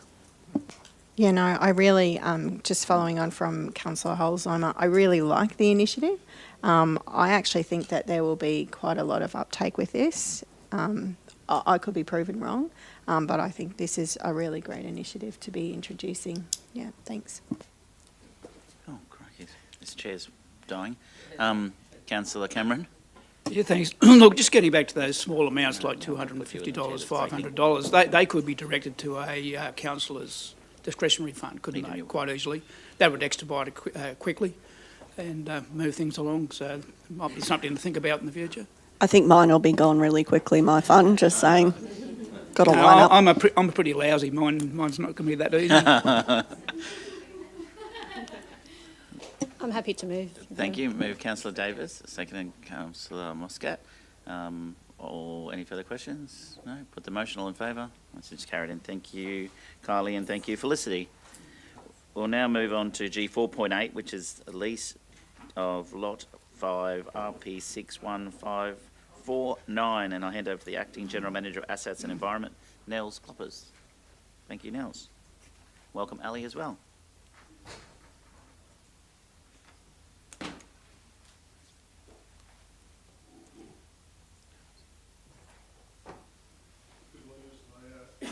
Councillors and CEO. This report proposed to resolve lease portion Lot 5. So just in short, the Yaras Sports Club have requested to lease Lot 32 and Lot 5, and from a council to provide efficient area to deliver a championship golf course design. At the general meeting on the 16th of January 2004 under G4.4, council resolved to lease a portion of Lot 32, but unfortunately the addition part of Lot 5 on RP 60549 was captured in the report and images, but not in the office recommendation. You can refer to attachment 2. That being the case, council did not formally resolve that an exemption applies under the local government regulation 2012 for Lot 5 to lease to the land to Clava LT Limited. This report is presented to council to formally resolve the lease of the additional land to fulfill the intent of the original report and council's resolution. Thank you. Straightforward. Councillor Wagner. Happy to move it. Move Councillor Wagner, seconded Councillor Cameron, or sorry, Councillor Churchill actually jumped in there earlier. And you had a question on this one too, Glenn. Yeah, no, I'm very keen to second this. We've come a long way to get where we are. I just want to get a clarification in relation to the term, be it 5, be it whatever the case might be. If they, it's forever, really, isn't it? I mean, I know you're going to say nothing's ever forever. You know, none of us live forever. But I think in light of the circumstances, with what they're proposing to do for it, I'm not opposed to the recommendation. Just want to get a point of clarification in what they're proposing to do to it. Wouldn't like to see a situation in 9 years' time and say, oh, I think we might change our mind on this, because there's going to be significant investment. So I'm asking the question from a legal perspective, but I'm also asking the question from a common sense approach as well, in making sure that Clava, can have an air of confidence in the future and for the future. Yeah, my understanding is the intent in the room when we had the discussion and we amended the resolution was we would initially offer the 5 years, so that way they could go through all their approvals and get off the ground, and then we would then continue those negotiations and discussions during that process as well, concurrently. Okay, yeah, and they're well aware of that. Absolutely. Okay, lovely. No, I'm happy. Thank you. Thank you. Councillor Cameron, then Holzheimer. Yeah, thank you. Yeah, don't know how we missed that initially. I think Oh, God. I think I moved to second that. That's all right. I'm not taking your chair. Thought that whole parcel was included, so we didn't see it as clearly as that. So I'm happy to go along with this. I think in the report it does state that they've got a 5x5, which does two things. It keeps anybody else's hands. Oh, sorry. Do you want me to start again? Sorry about that. In the officer's report there, it says it's got a 5x5. I think there's two reasons for that. Is that it does secure that parcel of land for Uralla and gives them time to get all their ducks lined up. But I think the intent always was that they will purchase that piece of land off us in the not too distant future. So and I think that's highlighted in the report. So I think everybody is of an understanding that this will be an forever thing in the not too distant future, Councillor. Thank you. Councillor Holzheimer. My question was in line with Councillor Cameron's in regards to negotiation to sell that land or gift or whatever it would look like at that point in time. Be a gift. No. Any further comments or questions? I had a mover in Councillor Wagner and a second in Councillor Churchill, and a few others that were happy to as well. Put the motion. All in favour? Motion's carried. Sorry about the chair malfunction. These things happen. Well, I was just going down. I'll be sitting on the ground shortly. Yeah, that's got to be regassed or something. G 4.9 lease arrangements. Thank you, Ali. Still here? Yes. Back to you, Nels, Ali, and welcome, Bri, for 70 and 70 nominees. Right, so this lease arrangement is in connection with 7070 nominees Pty Ltd. So just a little bit of a background. Council is the trustees of the described land as a lease, Lot A, on Lot 1, SP 297-173, adjacent to 535 Captain Cook Drive 7070, which is zone open space under the current planning scheme. 7070 Lark tours have been operating from the 7070 Marina, owned by the 7070 nominee Pty Ltd for several decades. The original access to the Roundhill Creek was directly from 535 Captain Cook Drive into the watercourse. However, when the marina berths were extended in approximately 2016, this access was removed over time. The Lark vehicles have accessed the water via both the formal boat ramp and more frequently through an ad hoc pathway through Lot 1. As part of enforcement proceeding and ultimately enforcement order granted in March 2025, this access is required to be formalised through both a lease and amendment to the relevant development permit. It is noted that alternatively access via this pathway is to cease. The lease areas show in image 1 below. The land proposed for lease is an obscure shape which has no foreseen value for a third party. Some analysis was done on, and it is accordance to the land transaction policy, and all costs associated with a commercial lease will be the responsibility of the lease. The external valuation advice was sought to calculate the regional commercial return from the lease. The report stated that the typical rents for residential business and government core business purposes should reflect 6 to 8% of the 3-year average land value. This formula was utilized to determine the annual rent value of this property at Lot 1, Captain Cook Drive, 7070, which equates to 2,300 per annum. The value reports further states that whereby 6 to 8% land value equates to less than $2,500 per annum, that the minimum commercial rent recommended by the value is $2,500. Questions? Questions? Yeah, there's a few. I've got Councillor McClintock and Councillor Wagner and Councillor Patrick, and I've got a few as well. Thank you. This little piece here, I've got probably two main questions. One would be, do they currently lease any other areas off us around that? I know in your report it said they owned that block that it kind of sits against there. Do they have other leases on any other little patches around in that area at all? It's probably a simple answer. No, councillor, they do not. Okay. I just didn't want us to get out of alignment if this little tiny corner was something different to something else they're leasing, and if we could align it better. The other part was, obviously we have some long-term plans to redevelop that entire area, that car parking. Does this not have any implications on how that outworks and making sure that we don't, make that more difficult for ourselves in the future as far as how that looks, and, not with any ambitions to slow down what happens in that area, but to empower and make sure that it happens in a safer and better manner?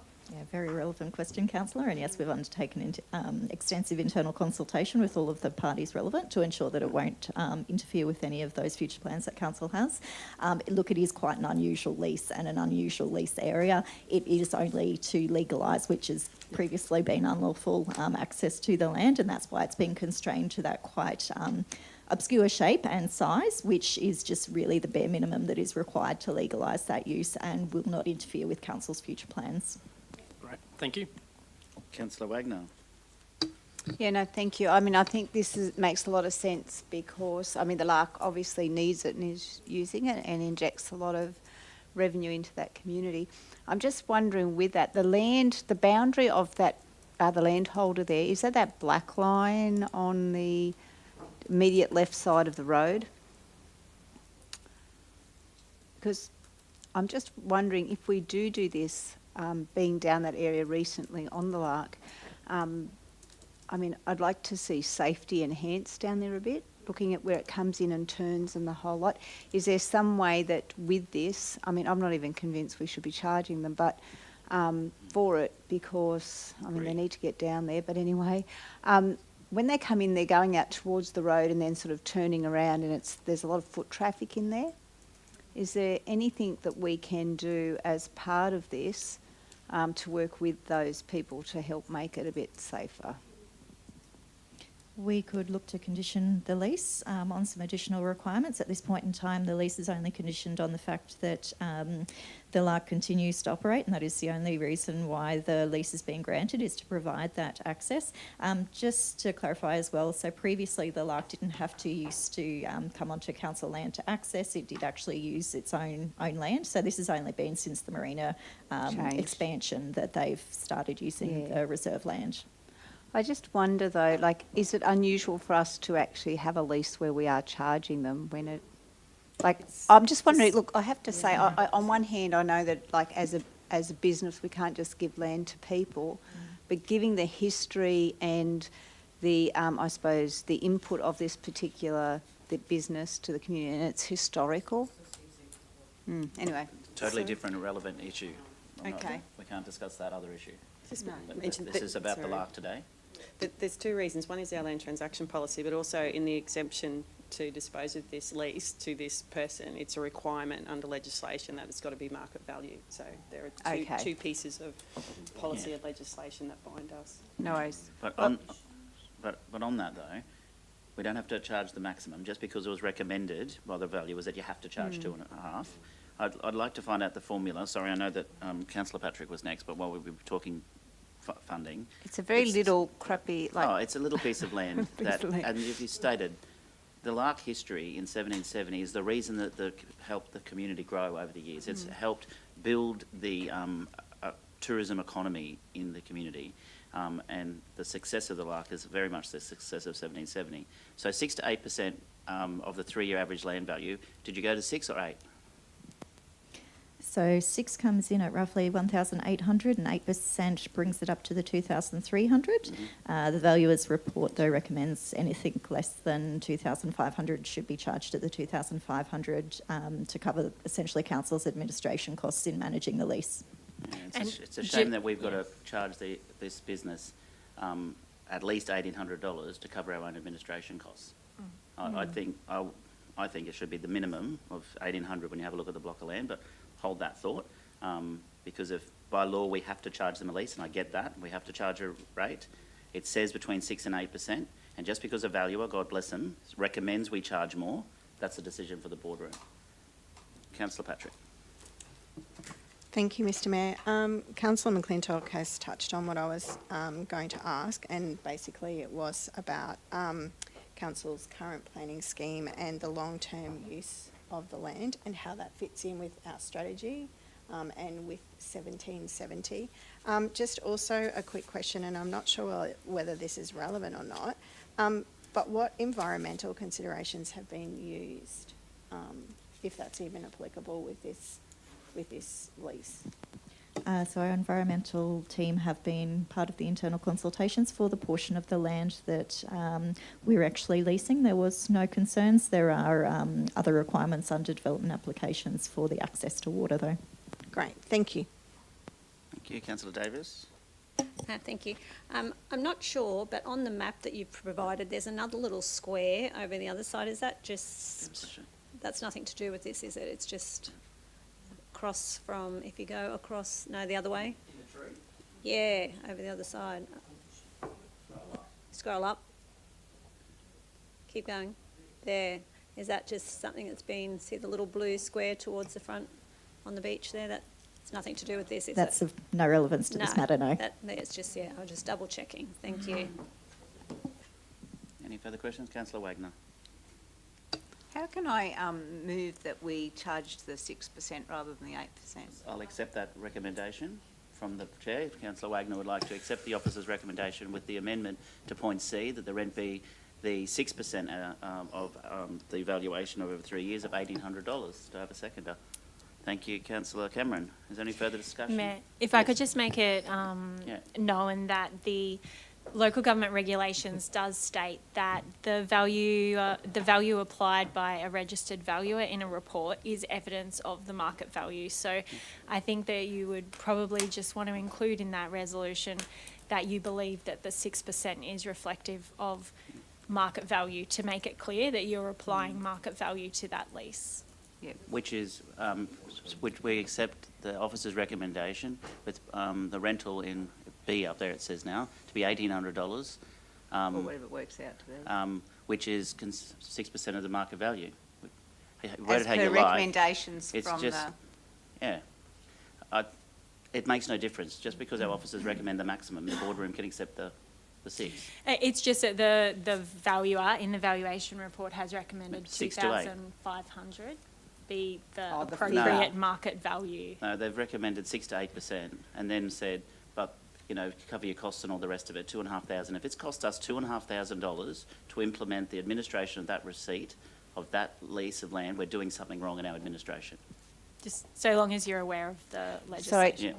Yeah. It was just the difference, not 1,800, was it? Can I just confirm as well, that is a general calculation methodology that we've been given from the valuers, so which has been applied to this portion of land, but would be applied to any other commercial portion of land as well. So the 2,500 is the minimum recommended for any portion of land, not specifically related to this piece of land we're talking about today. Yeah, because they accept that councils across the country have huge administration costs. But correct me if I'm wrong, the local government act tells us, or the legislation from Queensland government says it's got to be 6 to 8%, and so we can take 6. Correct me if I'm wrong. It has to be market value or above. So what we're saying is a registered value professional has advised what the market value is. So, and I think Tania's just seeking some clarification in your resolution as to why you don't support that as being market value, essentially. How can market value be more than what market value is? If market value is 6 to 8%, of the market value, it's 6 to 8%, and then they go, but we're going to make it 2,500 because of what? That's the roundest figure I've ever seen in my life. It's a matter. It's ultimately a matter for the boardroom. I'm just letting you know what the legislation says. Thank you, Councillor Cameron. I'm happy to add that in the resolution, though. Can we get around it by saying we accept the valuation, but for you today it is this? Can you do that? No. Why not? No. That is done a lot. You're not complying with the legislation. Doesn't comply with the legislation. It's a good try. Can I bring it up? I'd like to see the words on the screen now, please. Who's got control? Can I just say something? Yeah, Councillor Wagner, you're moving it. Yes, but I think in terms of the wording, so let me get my head right. They've said the recommendation for market value is $2,500 because that is a minimum applied to any block of land. However, on this particular land, the methodology that they use is between 6% is the lower estimate, 8%. That happens to be on such a random, unusable portion of land. It tends to be 2,500 or what have you. 1,800 is the rental on 6%. 1,800. Yeah. So can we not just word it to say, as per the recommendation using their methodology, that we go for the 6%?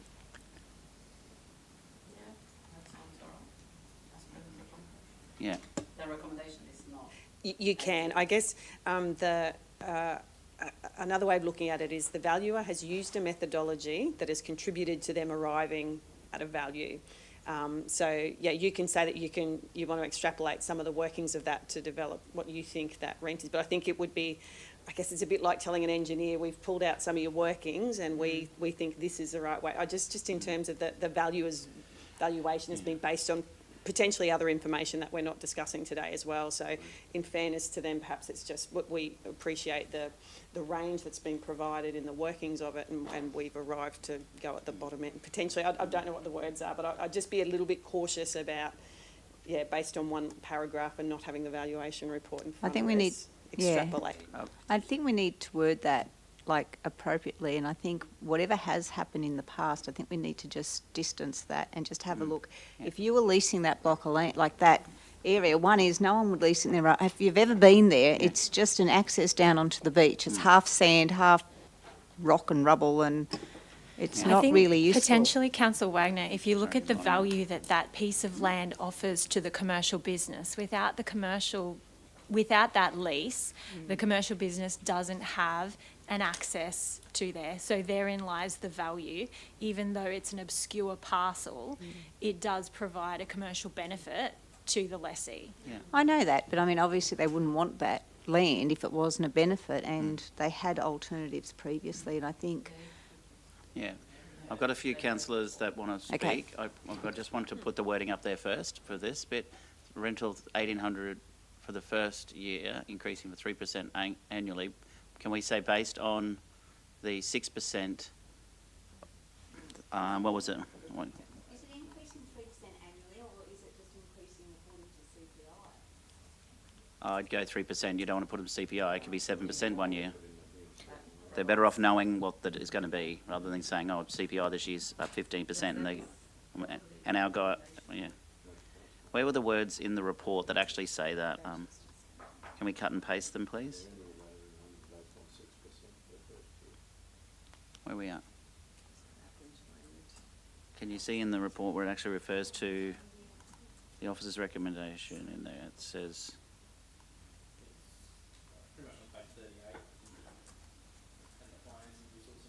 Yeah.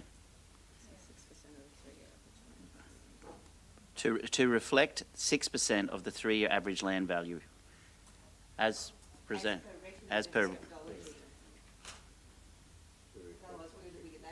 Yeah. It's important for people reading the minutes, because I'm sure there's not everyone watching online, they might read the minutes later. To reflect the 6% of the 3-year land value. As per recommendation by valuer. Oh, no, sorry, just say as per the valuer's report. It's not the recommendation, it's the valuer's report, and it says that the valuer's report further states, we're just referring to the valuer's report as a rental value of $1,800 to reflect 6% of the 3-year average land value as per the valuer's report for the first year, increasing 3% annually. That covers everybody, including my governance team. Thank you. Now, Councillor Patrick and then Councillor McClintock. Sorry about that. Mayor. You're good now? Yeah, I'm good. Sorry, it's important to this business, I get that, and it's important to tourism in Agnes Water, and it's important to our community, and I still believe that's an absolute rort for $1,800 for that poor parcel of land to allow this business to continue, but that's the rules, that's the law, and I think overall, it's the best outcome we can do. Councillor McClintock. I think it's important to note this isn't about commercial viability. They can use the boat ramp, but this is about community amenity and making it more accessible so that the boat ramp that's already can get very overloaded is not overloaded even further. So this isn't to empower their business. They have other avenues to actually do that. But I just also, a bit of quick maths, if 2,300 is 8%, then 1,725 is actually 6%. So it's lower than that 1,800, not to throw another cat in the pigeons. Okay, let's Let's round it up. Make sure that 6% actually captures what you We've already wanted moved to and capture. seconded, but yeah, I get you. Sorry, Councillor Holzheimer, then Deputy Mayor. Why are we not looking at selling this piece to Not ours them? to sell. It's reserved, so we can't sell. Okay, so we have to keep it. Sorry, Right, if Lisa, I may, then- this isn't court order too. We're actioning a court order, so we just have to do it. Yeah, the court order's forced the hand, but we've got to be fair as we possibly can. We don't have to be, when forgetting all the history, we don't have to go, gotcha. Thank you. No, I agree with that, and I agree with the recommendation. But I also have to say that there's other businesses that might want to also lease part of the foreshore of 1770, and they're not given that same opportunity. I'm sorry, and we have had other people come to us from kayaks to other people which are not being afforded this situation, and we got to this situation because I don't want to read what's in front of us, but we got to this situation after many, many years of something that we're trying to sort out now. So this place was used not with our consent or the community's consent. So we had to resource to a number of activities to get to this point, and the court is a condition of everything that will follow, so that we do that. And we do that because of this specific situation. At the same time, other businesses are not being given that opportunity. So that's just something that I need to put there. I support this. I want to move forward into whatever needs to happen next. But I needed to say that. Thank you. Thank you. And we do have businesses in Agnes Water Main Beach that have leasing arrangements, as well as at Tennant Sands Main Beach as well, where they have businesses that operate on council land as well. Councillor Cameron. Yeah, I think we've got to consider the fact that if this portion of land is leased to the business has the ability to take out public liability insurance over that parcel of land, which keeps council harmless for any claims over that particular part of land. So it's to our advantage to have that in place, I believe. So long as the other question is the lessor, they're quite happy with all these arrangements, I take it? We're working through the lease negotiations, and delegation has been given to the CEO through the recommendation to outwork the final lease arrangement. Okay. No, that's all from me, thank you. Now, we did have a mover and a seconder. It was Councillor Wagner and maybe was it McClintock? Do we have them? I'm happy to second, yeah. Thank you. I'm based on what's up on the screen. Is there any further discussion or questions? No, put the motion. All in favour? Motion's carried unanimously. Thank you, councillors. We'll move and thank you, Nels, Ali and Bry. We'll move to our council reports. The first one, G 5.1, Councillor McClintock.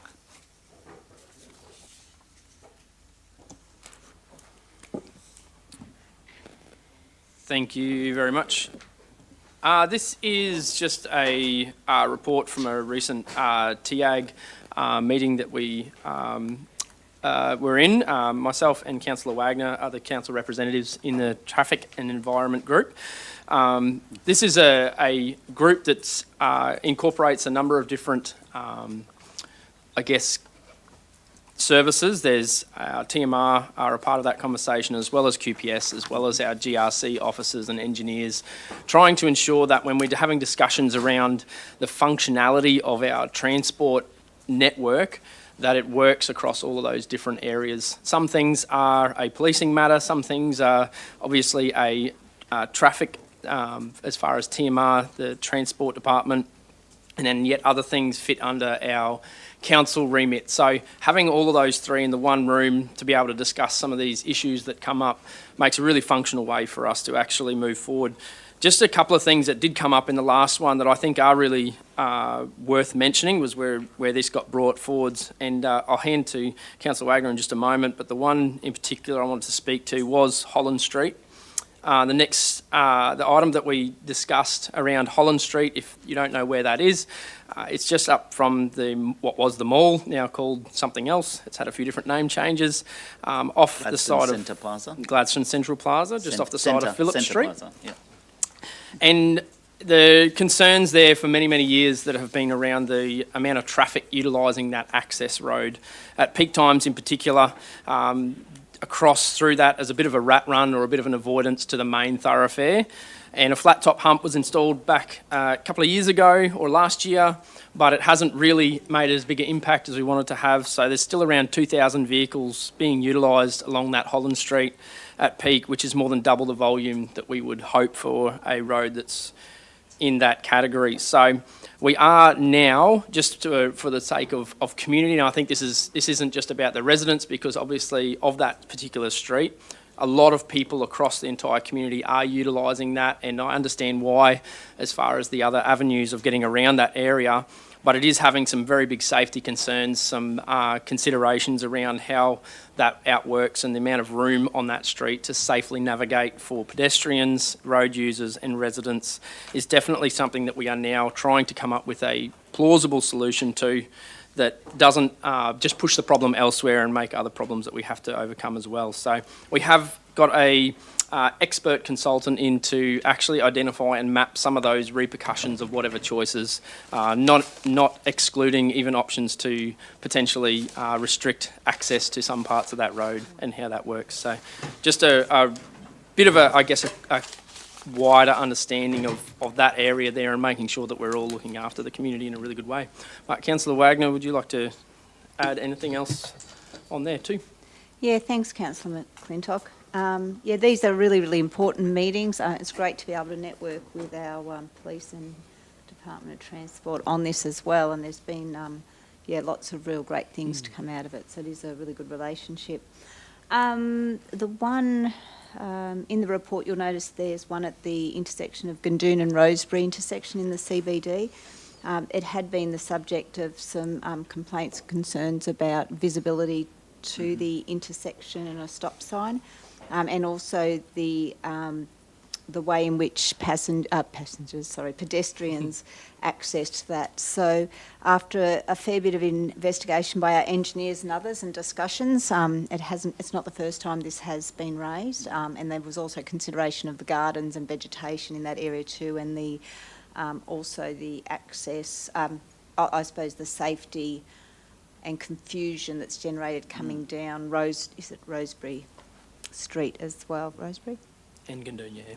Yeah, so what they're looking at doing is moving the pedestrian crossing. If you look at the picture there, the one on the right shows the pedestrian crossings now going across Gundoon Street and then back across Rosebery Street instead of going across on the, I suppose, the eastern side, if you can have a look at it there where that white car is there. So yeah, they're moving that there to see whether, because they had a look at how pedestrians were using it anyway, and they tended to come across there and access it that way and go down Gundoon Street. So there will be some changes there in the future, and hopefully that will be a little bit safer in the future. The other one is there will be some communication going out over this too.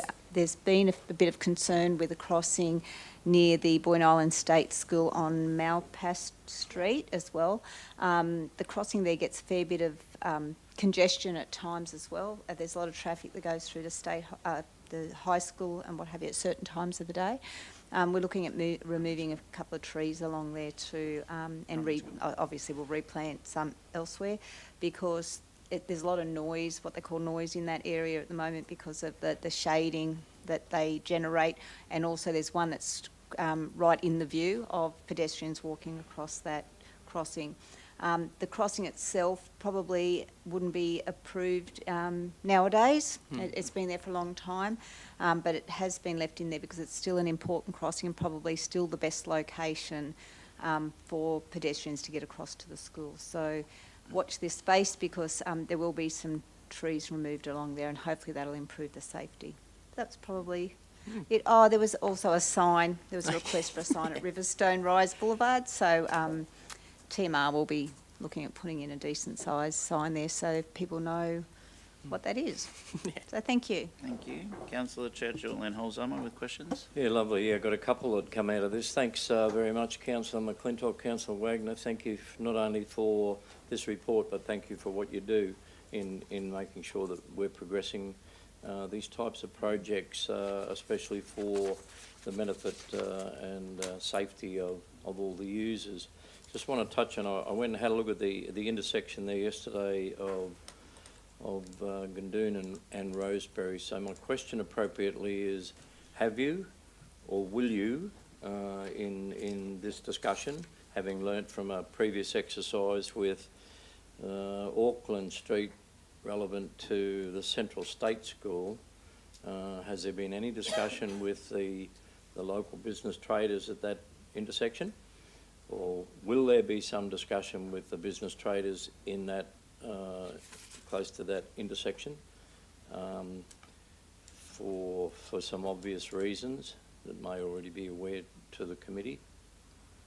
Sorry, you mentioned Auckland Street. You're talking about Gundoon and Rosebery Street? No, I mentioned Auckland Street, which is a previous learning exercise of doing something from an engineering perspective, from a TAG perspective. How about we change everything, and how about we change this, and we're going to change that, we're going to change that, without going about some level of consultation or some level of community engagement for the users, especially those that are the major users in this particular intersection. I seeing it yesterday, there's a taxi rank there as well.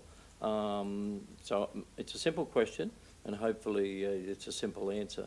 Have you or will you be undertaking some sort of engagement with the local traders who are affected or may be impacted by any changes that you have in relation to pedestrian crossing? Happy for and stop signs. Councillor Wagner to chip in on this as well. There's obviously an ongoing conversation that does need to happen with the community. I think, sorry, you lost me when you started talking about Auckland Street. I was trying to scroll through and figure out where we'd mentioned Auckland Street, but I'm using you're that as an specifically at the top of the hill here? Yeah. Gundoon Street previously. Gundoon Street, yeah. Yeah, look, I think there's also to consider into this some works to go down to the bottom of Gundoon Street as well. This is going to impact community in significant ways, including businesses. I don't see this here in particular, if we're speaking about that particular intersection at the top of the hill here, changing too much as far as the businesses there. It's not taking away car parking. What it's trying to take away is the confusion as to where and who's got right of way up the top of the hill there. But happy to take that and have that discussion to make sure that when we do implement anything that it is definitely not going to have negative implications. I'm sure that will be a part of the consideration. You won't know until you do it. No, look, we'll take that on board and make contact with the relevant staff and make sure that that is a big consideration. Yeah, of course. Terrific, thank you. And my other question is, draw attention to yourself. You get the attention now because I'm also wanting to make sure from some emails and dialogue that the intersection of the Dawson Highway, Don Young Drive, Kirkwood Road is listed in relation to the TAG committee. And I know that the DTMR have been forever in the past looking at that particular intersection, but it's becoming more exasperating and there are other issues that are arising as well. So I just simply ask that making sure that that intersection is part of discussion and part of dialogue by the TAG committee. Sorry, is that okay? I think it'd be really good too, if people do have concerns with that or ideas or needs in terms of that intersection, it would be good to start getting the data on that. So when we do go there, we can actually say, what is the nature of the concerns? Like, is it just congestion? I mean, I zoom in and out of there with a horse float, and sometimes they do come across quite quickly. So I do see some issues, but on others, compared to some other accesses, probably not so much. So it'd be really good to see what other people are actually saying about it. And I know, look, it's been earmarked for 15 years to improve that access straight across to around Gladstone. So yeah, so if we can get that, we'd certainly start those discussions. And I raise it again based on the fact that there is activity now on Kirkwood Road, and there will be greater activity on Kirkwood Road, which will also bring greater intensity of heavier vehicles through that area, perhaps coming from depending on which way they come from and which way they interact from that proposed development. But as long as it's listed and it's at the forefront of discussions. Yeah, and I think it's you worth... raise a valid point, Councillor Wagner. Maybe we need to be collecting some information, but there's an easy way to do that, is just go up there in an afternoon and stand there and watch the congestion.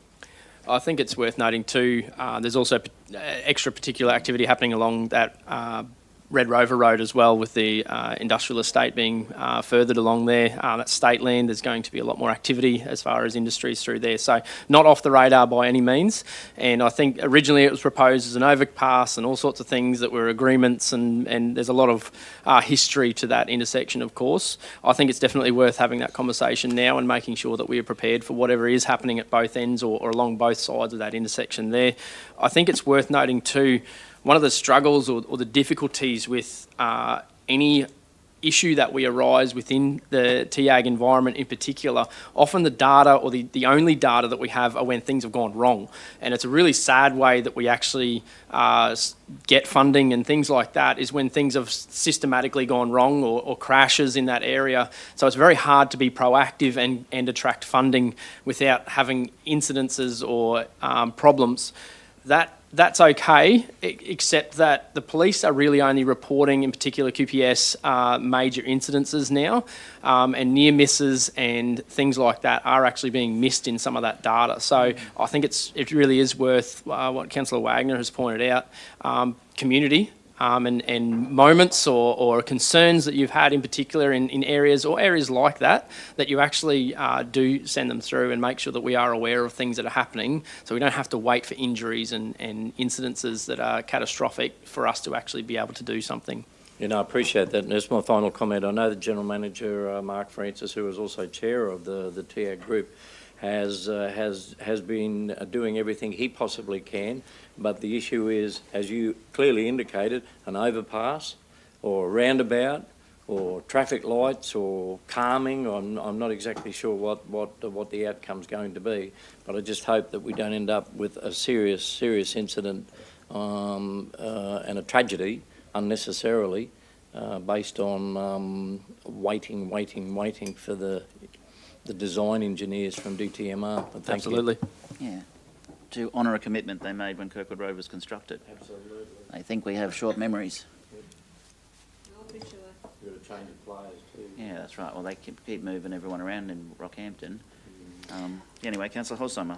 I know, and it's something I struggle to keep up with as a councillor, who and what road belongs to who and who's responsible at what level. So just to clarify, the Gundoon Street, Rosebery Street intersection, that space belongs to council. Okay, beautiful. Yes, council. That's what I thought. So I'm hoping that we are having conversations with Ericsson or whoever's involved in Harbour Arbour, because I would hate to see us do that work. And you're talking about, oh, look, we're going to have to remove some trees to do this. However, we've got this whole scope of work that's going to happen there as well. So how does this actually align with that piece of work and not be a separate piece of work as well? So we're using our funds and our time wisely. So that's just something that I am assuming you've probably considered. Harbour Arbour It starts down at the next intersection further down. Councillor Wagner did actually raise that exact point during the conversation around this, and making sure that our officers were very much aware of any implications of what that might mean down the hill. But also the tree removal is out in Boyne. There's no tree removal going on, particularly in that area. Might be a bit of landscaping or adjustment with the gardens, but it really is a good solution in that area there of a minimal cost implication without starting to dig up and move footpaths and all sorts of things that would be required. I think this is a really great option that was presented by officers to hopefully clarify that intersection. But Councillor Wagner. You can see I'm geographically challenged to go Harbour starts where and that sort of thing as well. Office. Yes, The old yes. post office. So there's that block bit. Yep. Don't worry about me.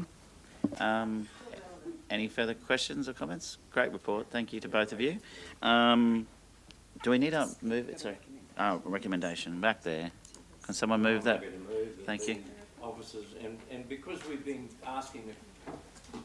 asking the questions, it shouldn't be that, oh, gee, we better not take a report to the council because they're going to ask us a whole lot of... This is the sort of stuff that we need to be talking about. It's good. And I'm ever so pleased to have read that on that councillor's report. So happy to move, yeah, thank you. Thank you. Second to Councillor Holzheimer. Any further questions or comments? Put the motion all in favour. That's carried. Any other councillor reports? Let me scroll through. I think that means up to no urgent business. Well, actually, I'm going to do one because I should have done it during the Mayor's statement. I just would like to take the opportunity to congratulate our staff member, Chloe Hutchinson, for taking out the 2025 Bob Marshman Trainee of the Year at the recent Central Queensland Regional Training Awards, and congratulate her on her traineeship, completed her traineeship, and now gone on to help mentor new trainees as well, some of our younger ones. So she's done sensationally well, and I did spot her this morning and thought, I forgot to mention you this morning, and I definitely didn't want to forget to mention her. She did very well, and of course Council was also a finalist in the Large Employer of the Year category. So well done to the team, Lisa, but especially well done to Chloe. Congratulations. Let's give her a round of applause. Councillor Wagner, did you want to add to that? Oh, not to that one in particular, but is this the time where I can just mention that I had the pleasure of going somewhere? Yeah, is that please, okay? Yeah. I had the pleasure of attending the handover or the induction ceremony for the state high leaders for their coming year. I was lucky enough to be on the panel to select the outgoing leaders now that were the incoming leaders, and I just have to really commend them too, because I saw the evolution of them in a year as well, and it was it was amazing to see that. So they were Matthew McGregor and William Mapleson were the captains, and Jolene Devney and Vashti Frost. And the way they conducted themselves at that ceremony really showed they're going to be amazing leaders of the future. Congratulations to Caden Gibson and Stevie Cameron. They're the captains for 25-26. Lewis Windsor and Tamsin Roberts are the vice captains, and important is they have Indigenous leaders there. Samantha Fogwell and Zailian Flight as well. And of note is the fact that the school's been trying to develop the leaders from a very young, like early in their high school schooling, and so the year sevens, they had more than 20 nominations for school leaders, and they include them all in different positions to try to develop that leadership capacity from year 7. So they're doing amazing things there. It was a wonderful experience to go. So congratulations to State High. Well done. Any further councillor reports? Councillor Patrick. Thank you, Mr. Mayor. I just really wanted to, I attended the celebration of the Rural Fire Service week. Really just wanted to give them a shout out. They took over ownership of the new appliances. So I didn't know that they were appliances, so you learn something new every day. I called them vehicles, trucks. All right, you know now. Yes, You'll never forget. So I really just wanted to give them a shout out and to extend our thanks on Queensland Fire Department and the Commissioner, Stephen Smith, who came up for the presentation. And I think they were in use over the weekend. So we wish them good use, and some of the safety things that have been put into the new vehicles is very impressive. So we wish them safety always. So that, and I also really quickly wanted to give QCWA Calliope a really big shout out. 100 years they are celebrating, and I'm sure that we all wish them another 100 years of service to our community and success. So thanks. Okay, no further council reports? We've been to some of the same events. Yeah. And also the opening of the, I don't know if it was the opening, but Toulouse State High School's new Performing Arts Centre. Was that opening or was that just an inspection? No, that was NAIDOC. Oh, Yeah, okay. that was a NAIDOC's. I just gave a sneaky peek. It looks good. Yes, it looks very good. Yes. I was going to share that, but I didn't know how to word it without myself sounding very old, because that was the old handball courts. And I was going to, and I thought, no, just let it go. Yeah. So anyway, we have no urgent business, no notices of motion, no confidential items. Declare the meeting closed at 11:45 a.m. Thank you.